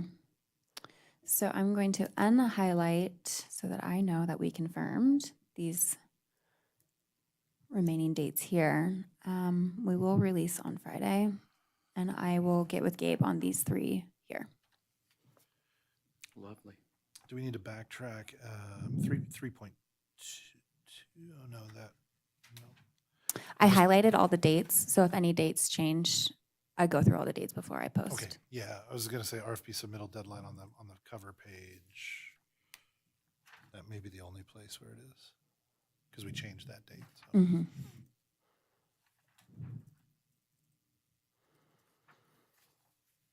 Okay. The rest is required information. Describe your experience with rail bike operations. The hope is that scope of work goes into detail, right, on that one.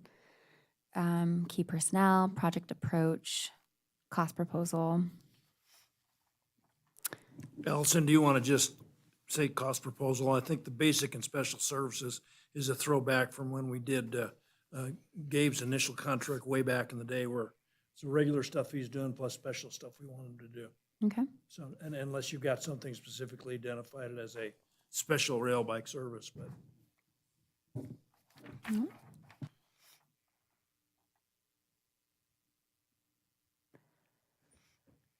Qualifications. Here's where we probably just want to modify some of the language, you know, it might not be past performances, but it might be past or current existing rail bike operations.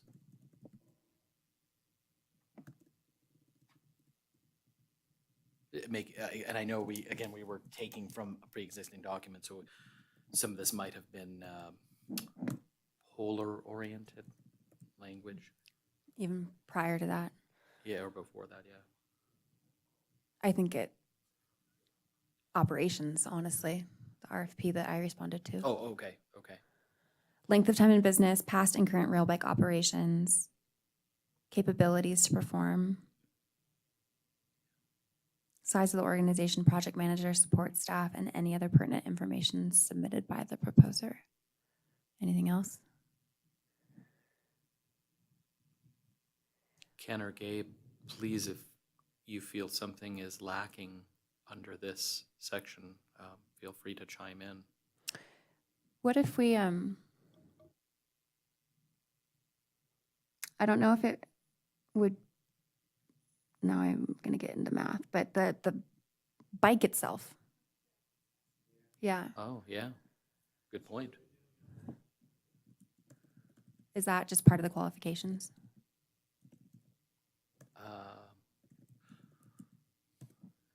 Yeah, because how else? Yeah, because we'll see them first, and then, so, yes. I mean,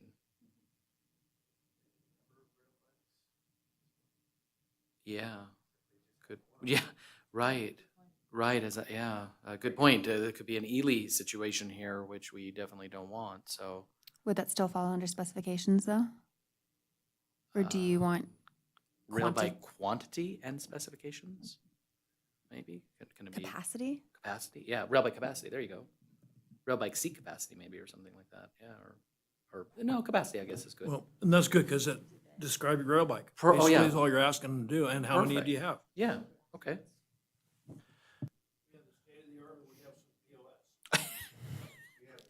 Yeah,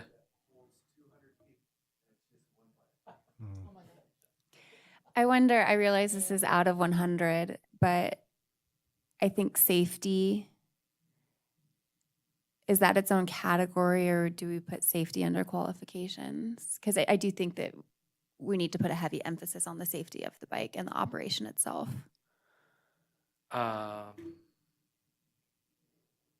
will you scroll down just a second? The capacity that we have below, we have that pulled out separately.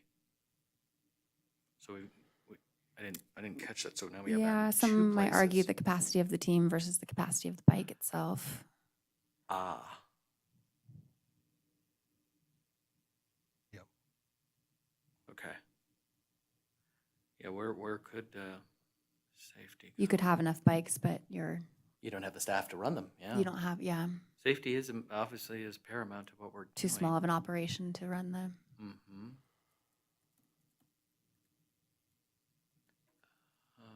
My Well- suggestion would be to either do, I can't do math right now, 40, 15, 15, and 30, so that's 60, that's 100. Can we look So at we the could do- cost and reduce cost to allow for safety as an element? Or you do out of 120 points. Can I ask something real quick? Is 10-5 totally separate from the rest of 10? Yes, So it's a separate 100 points? yes. Yeah, it becomes a cumulative scoring if you're, like from an in-person perspective, right? Right, so Revision. actually it's two totally separate processes, right? Because Yeah. the first chunk is for putting them on the short list. Yeah, The in-person is when you've narrowed it down, yeah. how we would actually decide who to award the contract to. Mm-hmm, Is that yeah, fair assessment? So I'm just thinking we may want to put yeah. a little differentiation between the two. In Clay, our spreadsheet is properly identified that way too, so it becomes a cumulative score once you get to the top 2 or 3 and everything. But yeah, I think just adding some context around that's not a bad idea. I don't know how you want to specify. You could do, and then here Kind of we want would to do. keep it 100 and 100 because I worry if we're one's 120. You know, I'd be open to adjusting cost Or proposal. finalist criteria, or so finalist. Sure.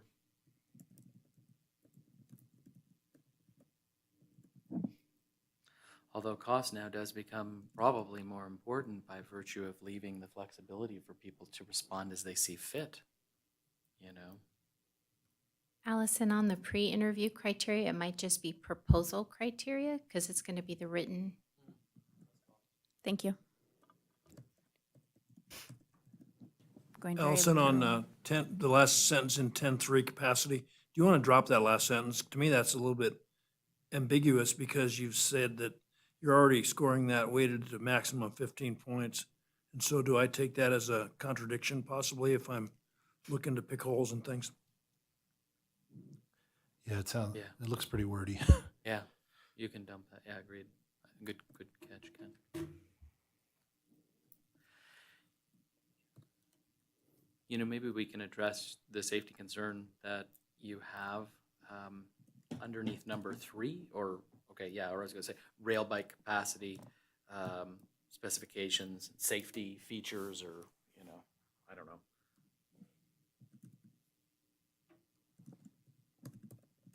I mean, should those be their own category?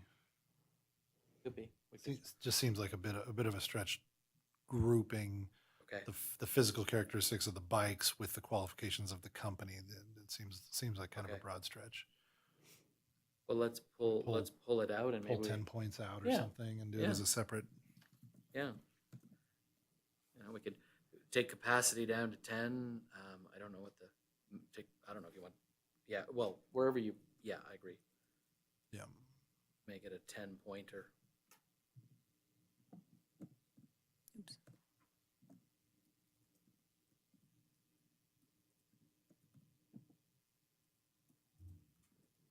And then Clay, what you'd like to see is, I can't see them now, but the 2 that we just updated, you want to pull those rail bike capacity specifications.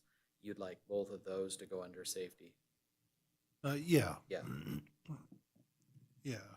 Yeah. Maybe there's safety, or maybe it's equipment, or maybe Okay. the category is called equipment or something like that. Yeah.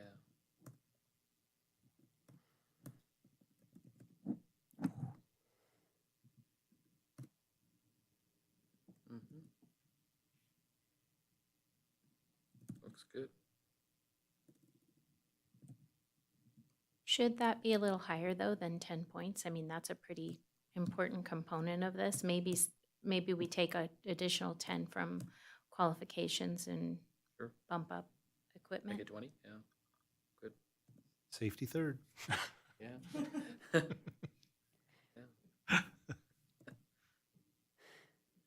Okay.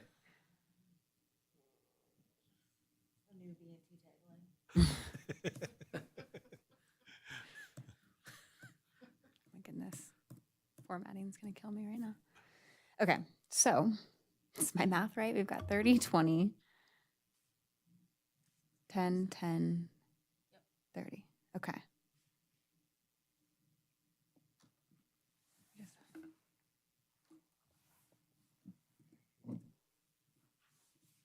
Oh my goodness. I'll have to play with the formatting here.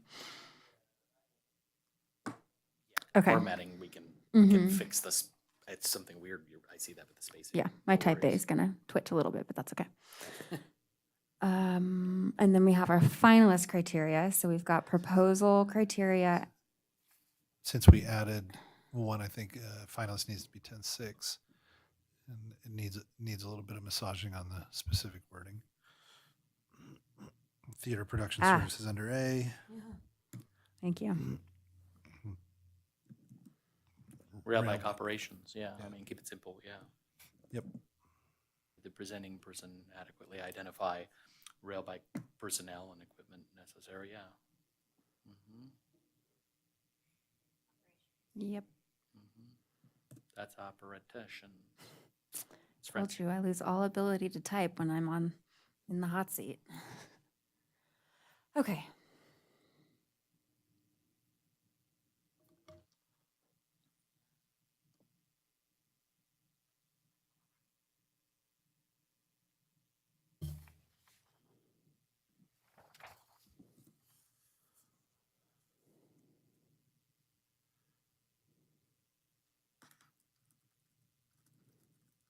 And then I'll add the attachments here.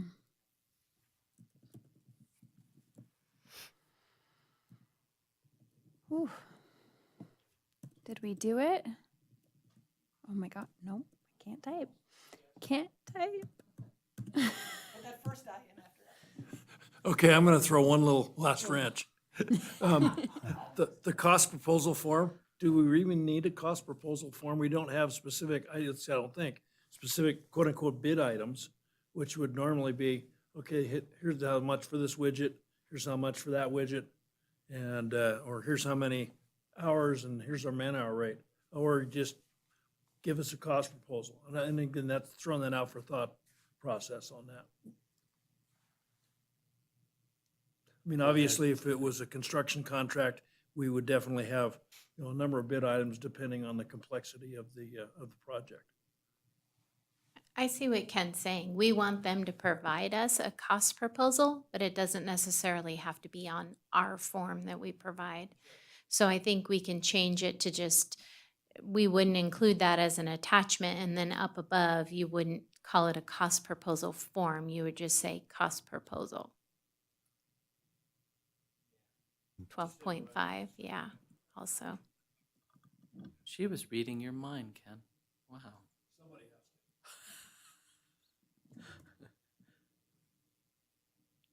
Yeah, that's good.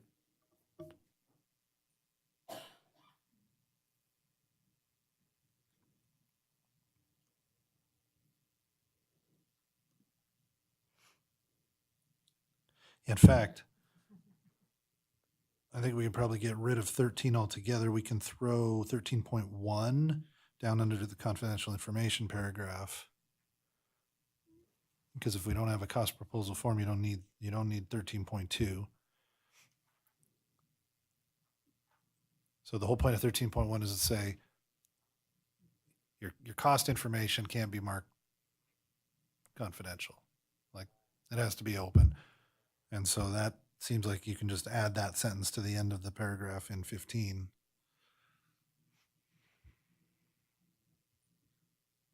Good suggestion. And we Mahela, get- you and- comfortable with that? Because when we had a separate cost proposal form, it made sense to have a section that described it. Right. But if we're not using a separate form, the cost proposal information, we probably still want to say it can't be marked confidential.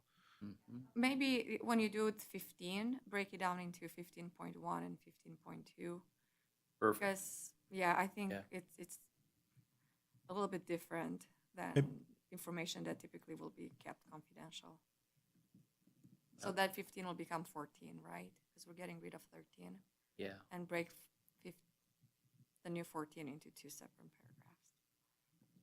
Will it automatically change all the I don't think so. sequencing or the numeric? Maybe. Nope. Oh, okay. No, That's a sir. we can fix that No dice. after, yeah.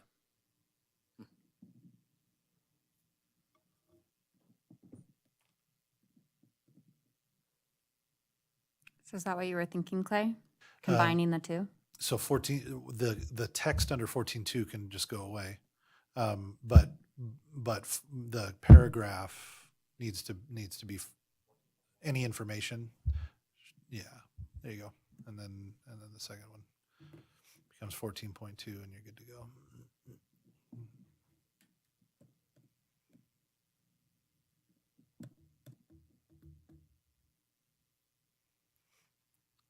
I'm a firm believer in the Paperwork Reduction Act.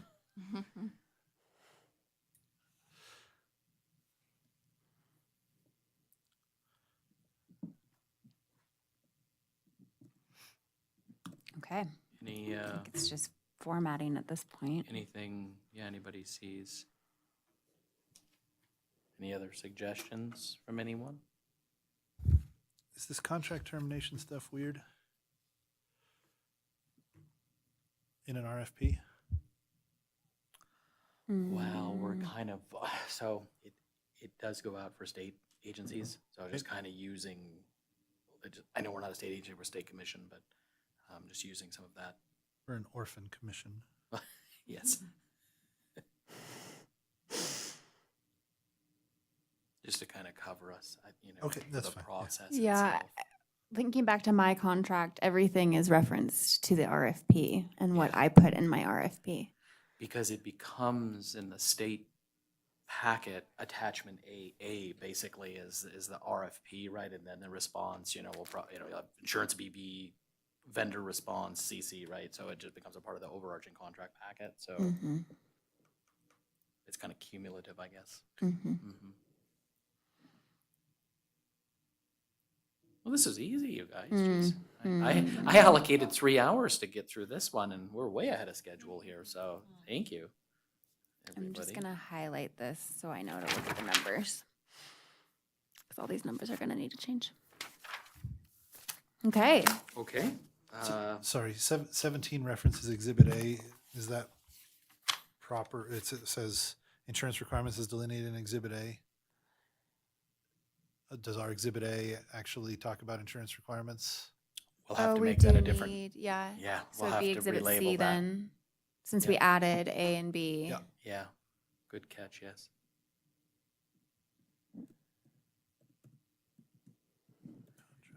And under the attachments, we probably should include the standard contract form, because that way these folks can see what the contract is going to be.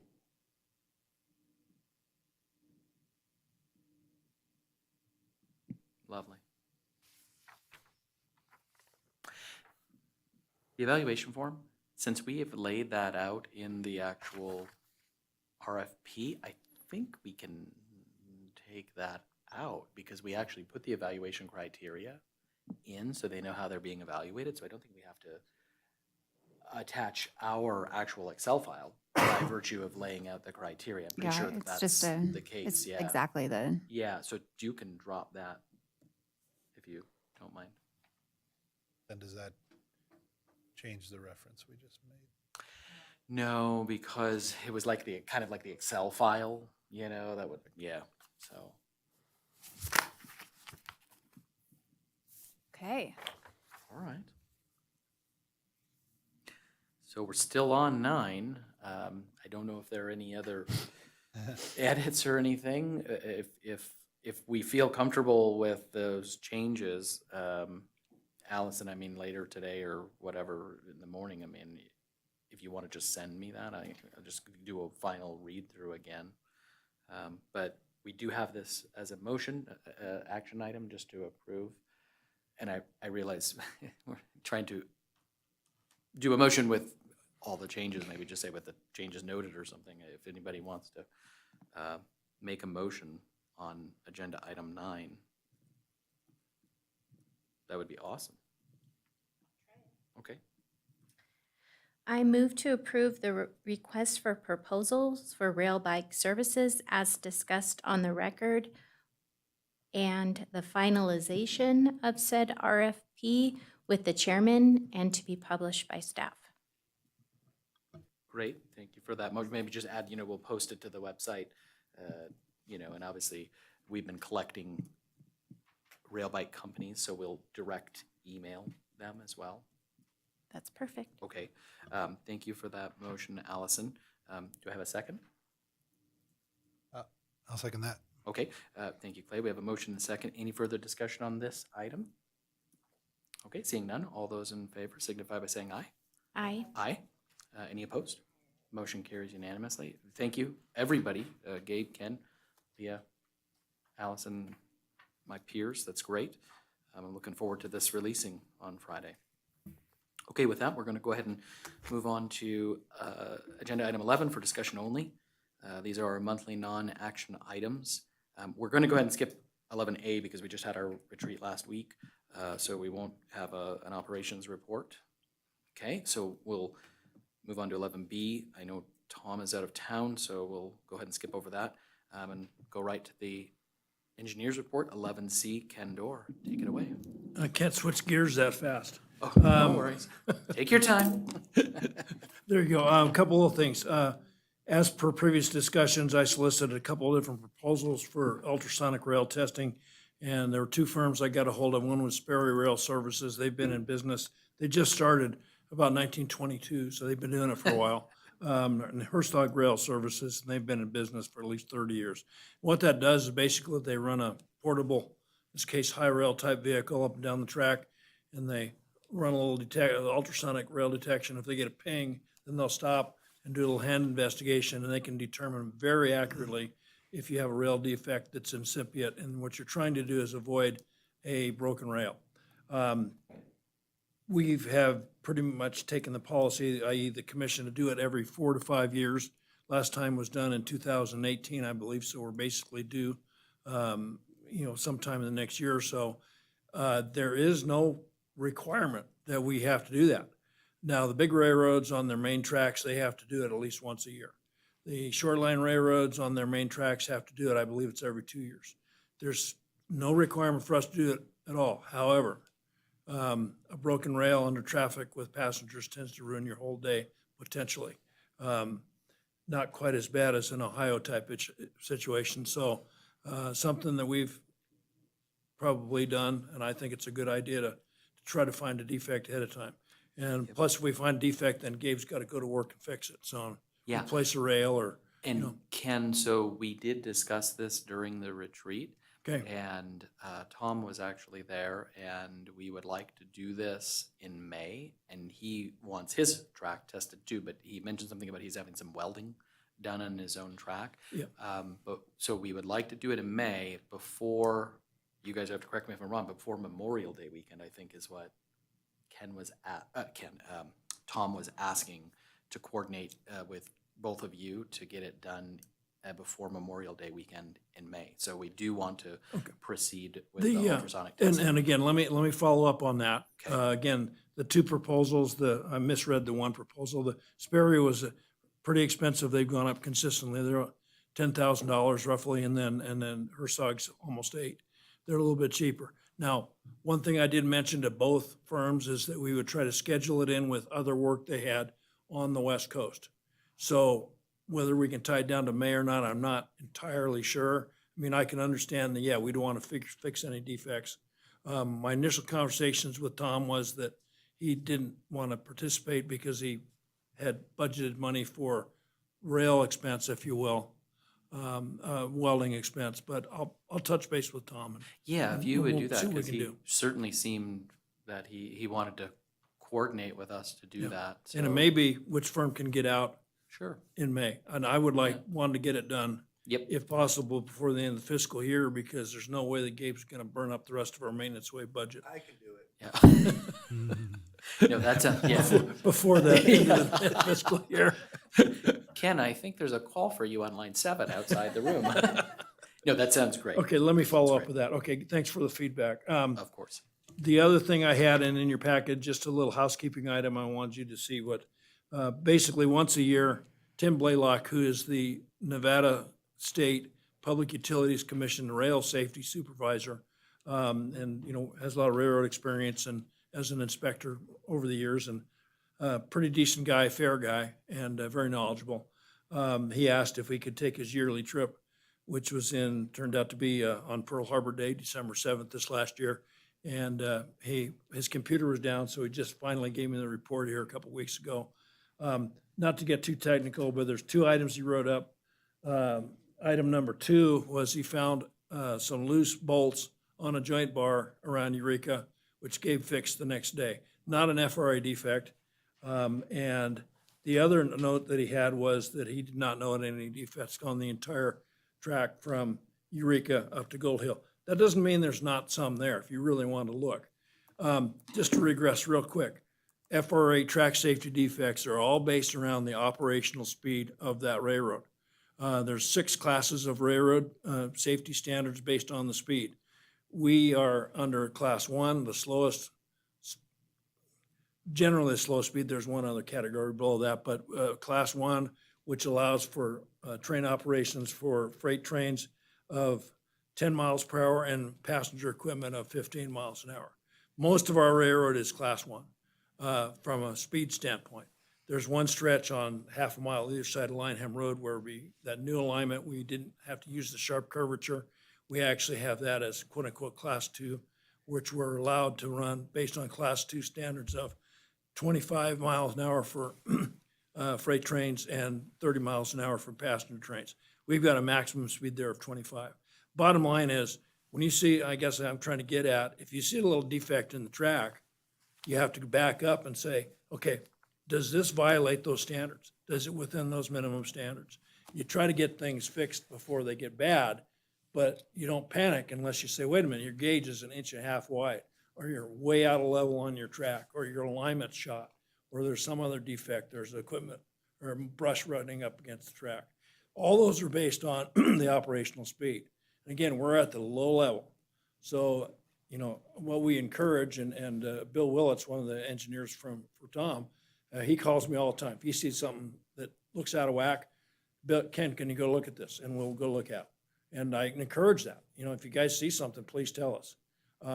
All in all, I think we have a really good railroad, and I think it's being maintained pretty well. Is there something wrong with it all the time? Yeah, there's always needs maintenance. So anyway, the bottom line, we didn't get a violation on this last FRA report. Hopefully, we'll never get one. Well, kudos to both of you for No, he's putting good. the maintenance in efforts, Gabe, because I feel like this is a reflection of the work that you all are doing on our track. So I appreciate. And again, you're not going to catch everything, Mhm. but you know, Gabe keeps a pretty good close of every little issue that you can. And in some cases, we've had some complaints about, well, you got a little bad line here or there. And we've gone and looked at it and says, well, it's a little bit squirrely, but we're not running 70-mile-an-hour freight trains over this. We're running a 15-mile-an-hour passenger equipment steam engine, you know, equipment, and it's fine for that classification of speed. But if it gets worse, we'll work on it. And again, it comes down to if we had an unlimited budget and he had a 10-man section crew with quarters living on the track, then I'd expect to be able to eat off that track the whole time. Pretty close. There you go. Another thing I had presented with you folks for the retreat was a budget estimate. I don't know if you guys had any questions on those. I've included some items in there that may or may not be questions, and I figured I'd bring it up so you could pound on me a little bit. So I know, yeah, Stephanie. I do have a question, Ken. On Yes, the ma'am. on the parking lot, do you know what the square footage is of the area that we would be? 75,000 square feet Okay, within a couple hundred square feet. okay. I think we're just looking at those costs, and I mean, I know we still have to go through our budget, but I think Right. we felt Yeah, and comfortable with I that think if you project. look on that spreadsheet, I threw out some other options. I'd like to do the chip seal with the slur seal over it. That'll give us a little structural integrity, plus make it black. If you know, we could just do a fog seal, which is just squirting with oil. There's no pavement there to speak of at all. It's a very light-duty structure. And then I even threw out, which I don't think is reasonable, paving the whole thing. And I just guesstimated $4.50 per square foot on that. That's pretty excessive, I think, cost-wise. Not that it would be a bad deal to get that work done for that price. But I don't think you guys have the budget for it, just one item there, so. So Ken, that was the $105,000 Yes, ma'am. estimate, okay. It's for the chip, Chip The slurry. chip seal with a Slurry slur seal. seal over top of it. okay. And I think that's a little higher than it hopefully is gonna come in at. As we're starting to see, there's some abatement in some of the escalation of prices right now. And that also would include, can't obviously watch it, so we'd have some CM. Then it's gonna be the point where we would probably wanna formally bid it because the estimate in theory is over 100,000.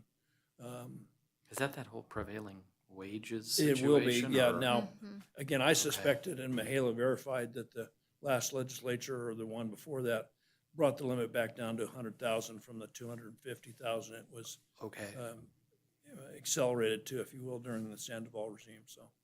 So we confirmed it No, is we're- 100 or Anything over 100,000. anything over 100? Prevailing Okay, wage, so yeah. we're still, okay, It really doesn't make that much difference on this type of a project, okay, because you don't hire guys off the street to do that type of work, so. okay, okay. Gabe might, you understand, but.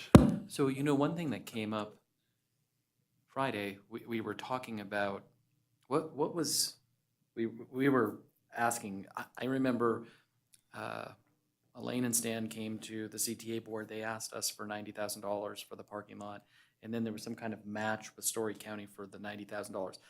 Is that what got us to where we're at now? Because I was trying to figure out what was we were trying to figure out what was the $180,000 that was to just pave the parking lot or make it the way that it is right now? Well, I couldn't remember. I'm gonna probably babble myself here a little bit, but Okay. the original parking lot paving, if you will, consisted of an application of recycled asphalt pavement grindings, and that was put down courtesy of volunteer effort by Carson City Public Works. They did that, and they did not charge the commission at all. That was done in 2009, okay? And subsequently, they've helped us out a little bit here and there with a pothole fix. In 2018, I guess it was, we went ahead and we decided that pavement is going to heck.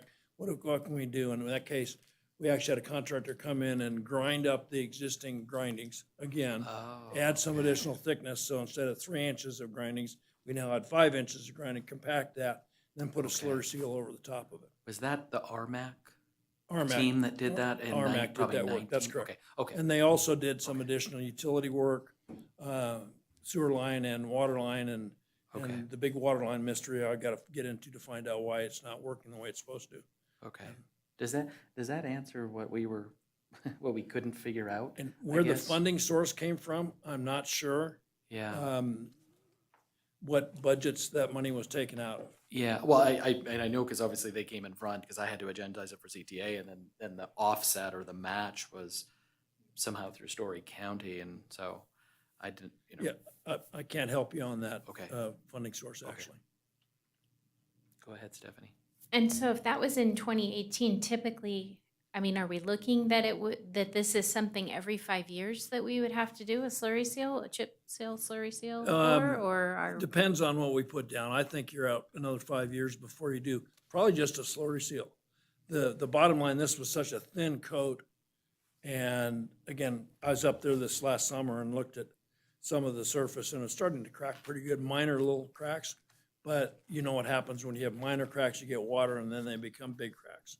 So yes, I think you're looking at some type of a preservation maintenance to be done every few years. Now, my suggestion is this time, if we went ahead with the additional chip seal, which will add basically 3/8 of an inch of pavement, and the slurry seal, which add another 1/4 inch, you're not looking at a structural strength, but it'll be more stable. Then you come back in say 3 years and do just a fog seal, oil seal. And try to keep that thing squared away. Again, it's such a light duty parking lot because it's not paved. It's a low volume surfacing, which probably is appropriate for that type of a use because we don't get a ton of truck traffic and heavy duty traffic on that, not like a city street, if you will. And I don't know if it matters to you, Stephanie, I'm just thinking back. So I technically, I think the team at the time came to the CTA board in the spring or the summer of 2019. Because 18, I wouldn't have been Yeah, I there. think you're correct. Yeah, so. That's why I had, it was in 19. I think yes. it was, so if I might have misspoke if I said 18, but yeah, 2019, so. I don't know if that makes a difference for the duration of how long this stuff lasts, but anyway. And it should be Well, done. if in you a get taken care of one more time that I don't have to worry about, I won't be around. It's gonna be somebody else's problem. Leah Cruz's problem. Okay, thank you for that. Yeah, there's Ken. a couple other items. I need to get into the mystery of mysteries. When Gabe and I were looking to shut off the water, it dawned on me, he says, well, they're running the hose over to the hot chocolate room and it tended to freeze up. And I go, what? because we actually included as a contract amendment with RMAC to run a service line, underground service line, to tie into the restaurant or the kitchen facility at the chocolate room. And the valve's there, it doesn't do anything. So it either was hooked up, not hooked up, disconnected, I don't know. I gotta get into that, figure out what's gonna do. So I'm probably gonna say, RMAC, come over, let's find out why this didn't get hooked up, even though it's a couple years down the road, but Yeah, I did put a budget item in there just in case, but. okay. um, Yeah, you especially if guys- we paid for the that. whole point was so they don't have to fight with frozen water line that was against the health code in the first place, so. Okay, but you'll follow up on that? Yes, ma'am. Okay, Yes, sir. yes. It's okay. My wife calls me ma'am sometimes too. I don't know who I look at in the mirror. All right, anything else, Ken? Um, Are you comfortable? budget estimate, Tim. Gabe's got a little work he's trying to get done, which is basically doing some welding and grinding. But there's been snow up on the track, and Gabe, you've tried to get up there a couple times, haven't you? But not worth fighting at this point. Unless you guys want me to spend a lot of time. Shoveling, no. No.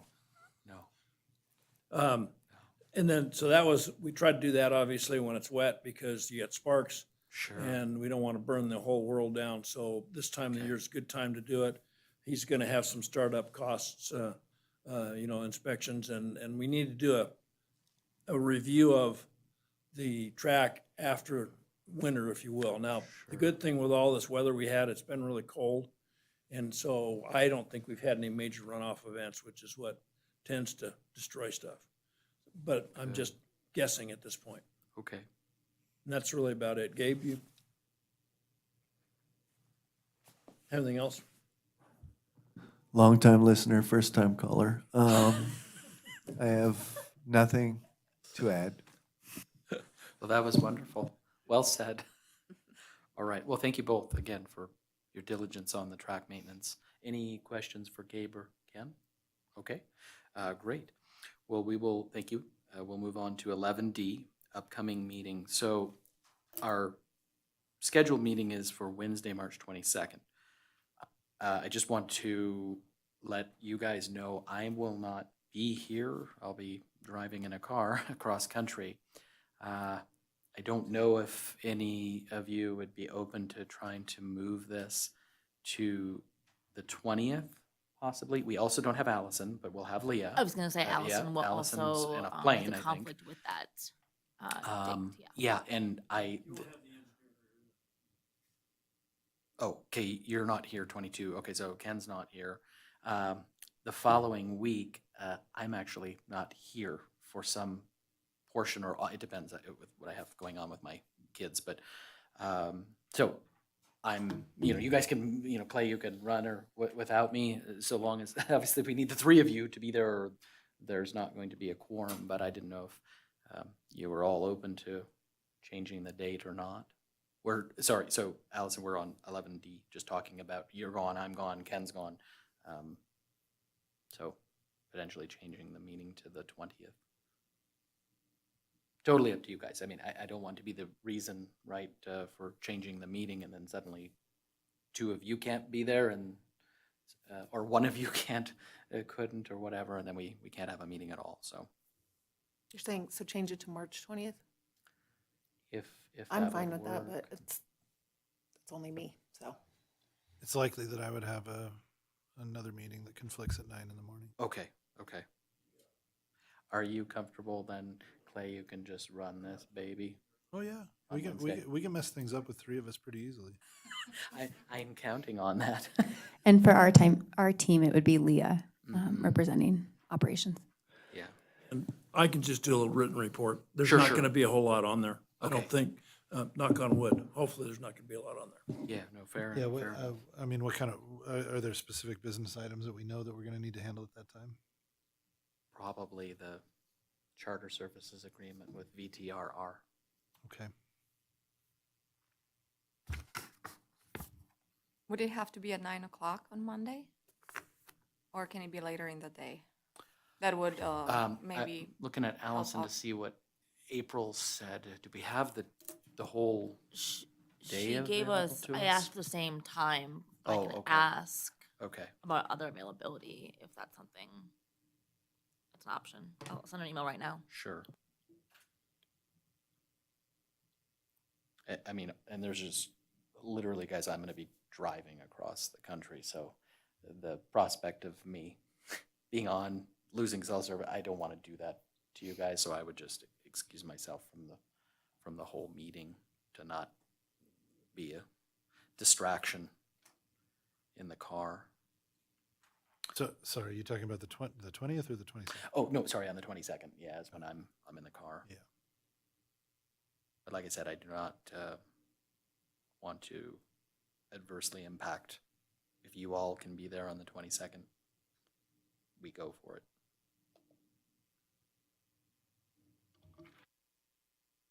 I'm trying to see if I have that email from April. You're right, I think we did ask for 9, but I don't know if she gave us a block or no. I just asked about the 9 to noon, our normal time. Oh, okay. But I'm gonna send her an email right now asking if the afternoon is open or if a shift in schedule, what sure. the availability looks like in that room that day. So Okay. other than later time And works for. Stephanie, I don't even know if you're available on Yeah, Monday either or not. works for me, but if if it doesn't work for Clay on the 20th, then Just I keep think it. we Yeah, keep it. Clay Keep it It's the 22nd. 22nd. And, you know, perhaps we can, reach out and ask for, I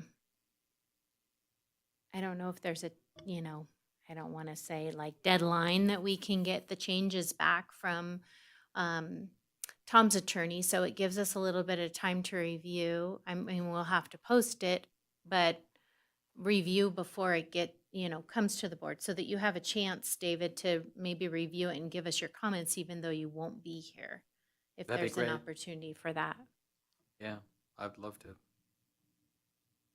At least, yeah, if there's a way for me to do that, I don't know, I could give them to Allison or Michaela or whatever, however that works, but It would be That'd be cool. Talia. 'cause I Talia, won't sorry, be here. Talia, yeah, okay. We just need to make sure that Tom will be here, right? Because And you other- will not be able to vote. I mean, we can, No, I the commission will realize be able that, to consider those, but yeah. Yeah, it would just be the three of you making the decision. But the three of you would have to be here on the 22nd, obviously, because otherwise we don't have a quorum. So anyway, okay. So we will keep the meeting for the 22nd, March at 9. Okay. All right. Let's move on then to agenda item 12, commissioner comments or announcements and requests for information. Anybody have anything they want to throw out? Go ahead, Stephanie. I just wanted to say thank you again to Allison and team for the retreat. I think it was really productive and lots of good conversations, and I learned a lot as usual. And I think we're setting ourselves up for a really good season. I would agree with that. Well said. Yeah, awesome. All right, thank you. We'll move on to agenda item 13, public comment. Anybody want to get public comment? Okay, I don't see any in the room. Can I get a motion to adjourn? So moved. We're adjourned. Thank you, everybody. I thought.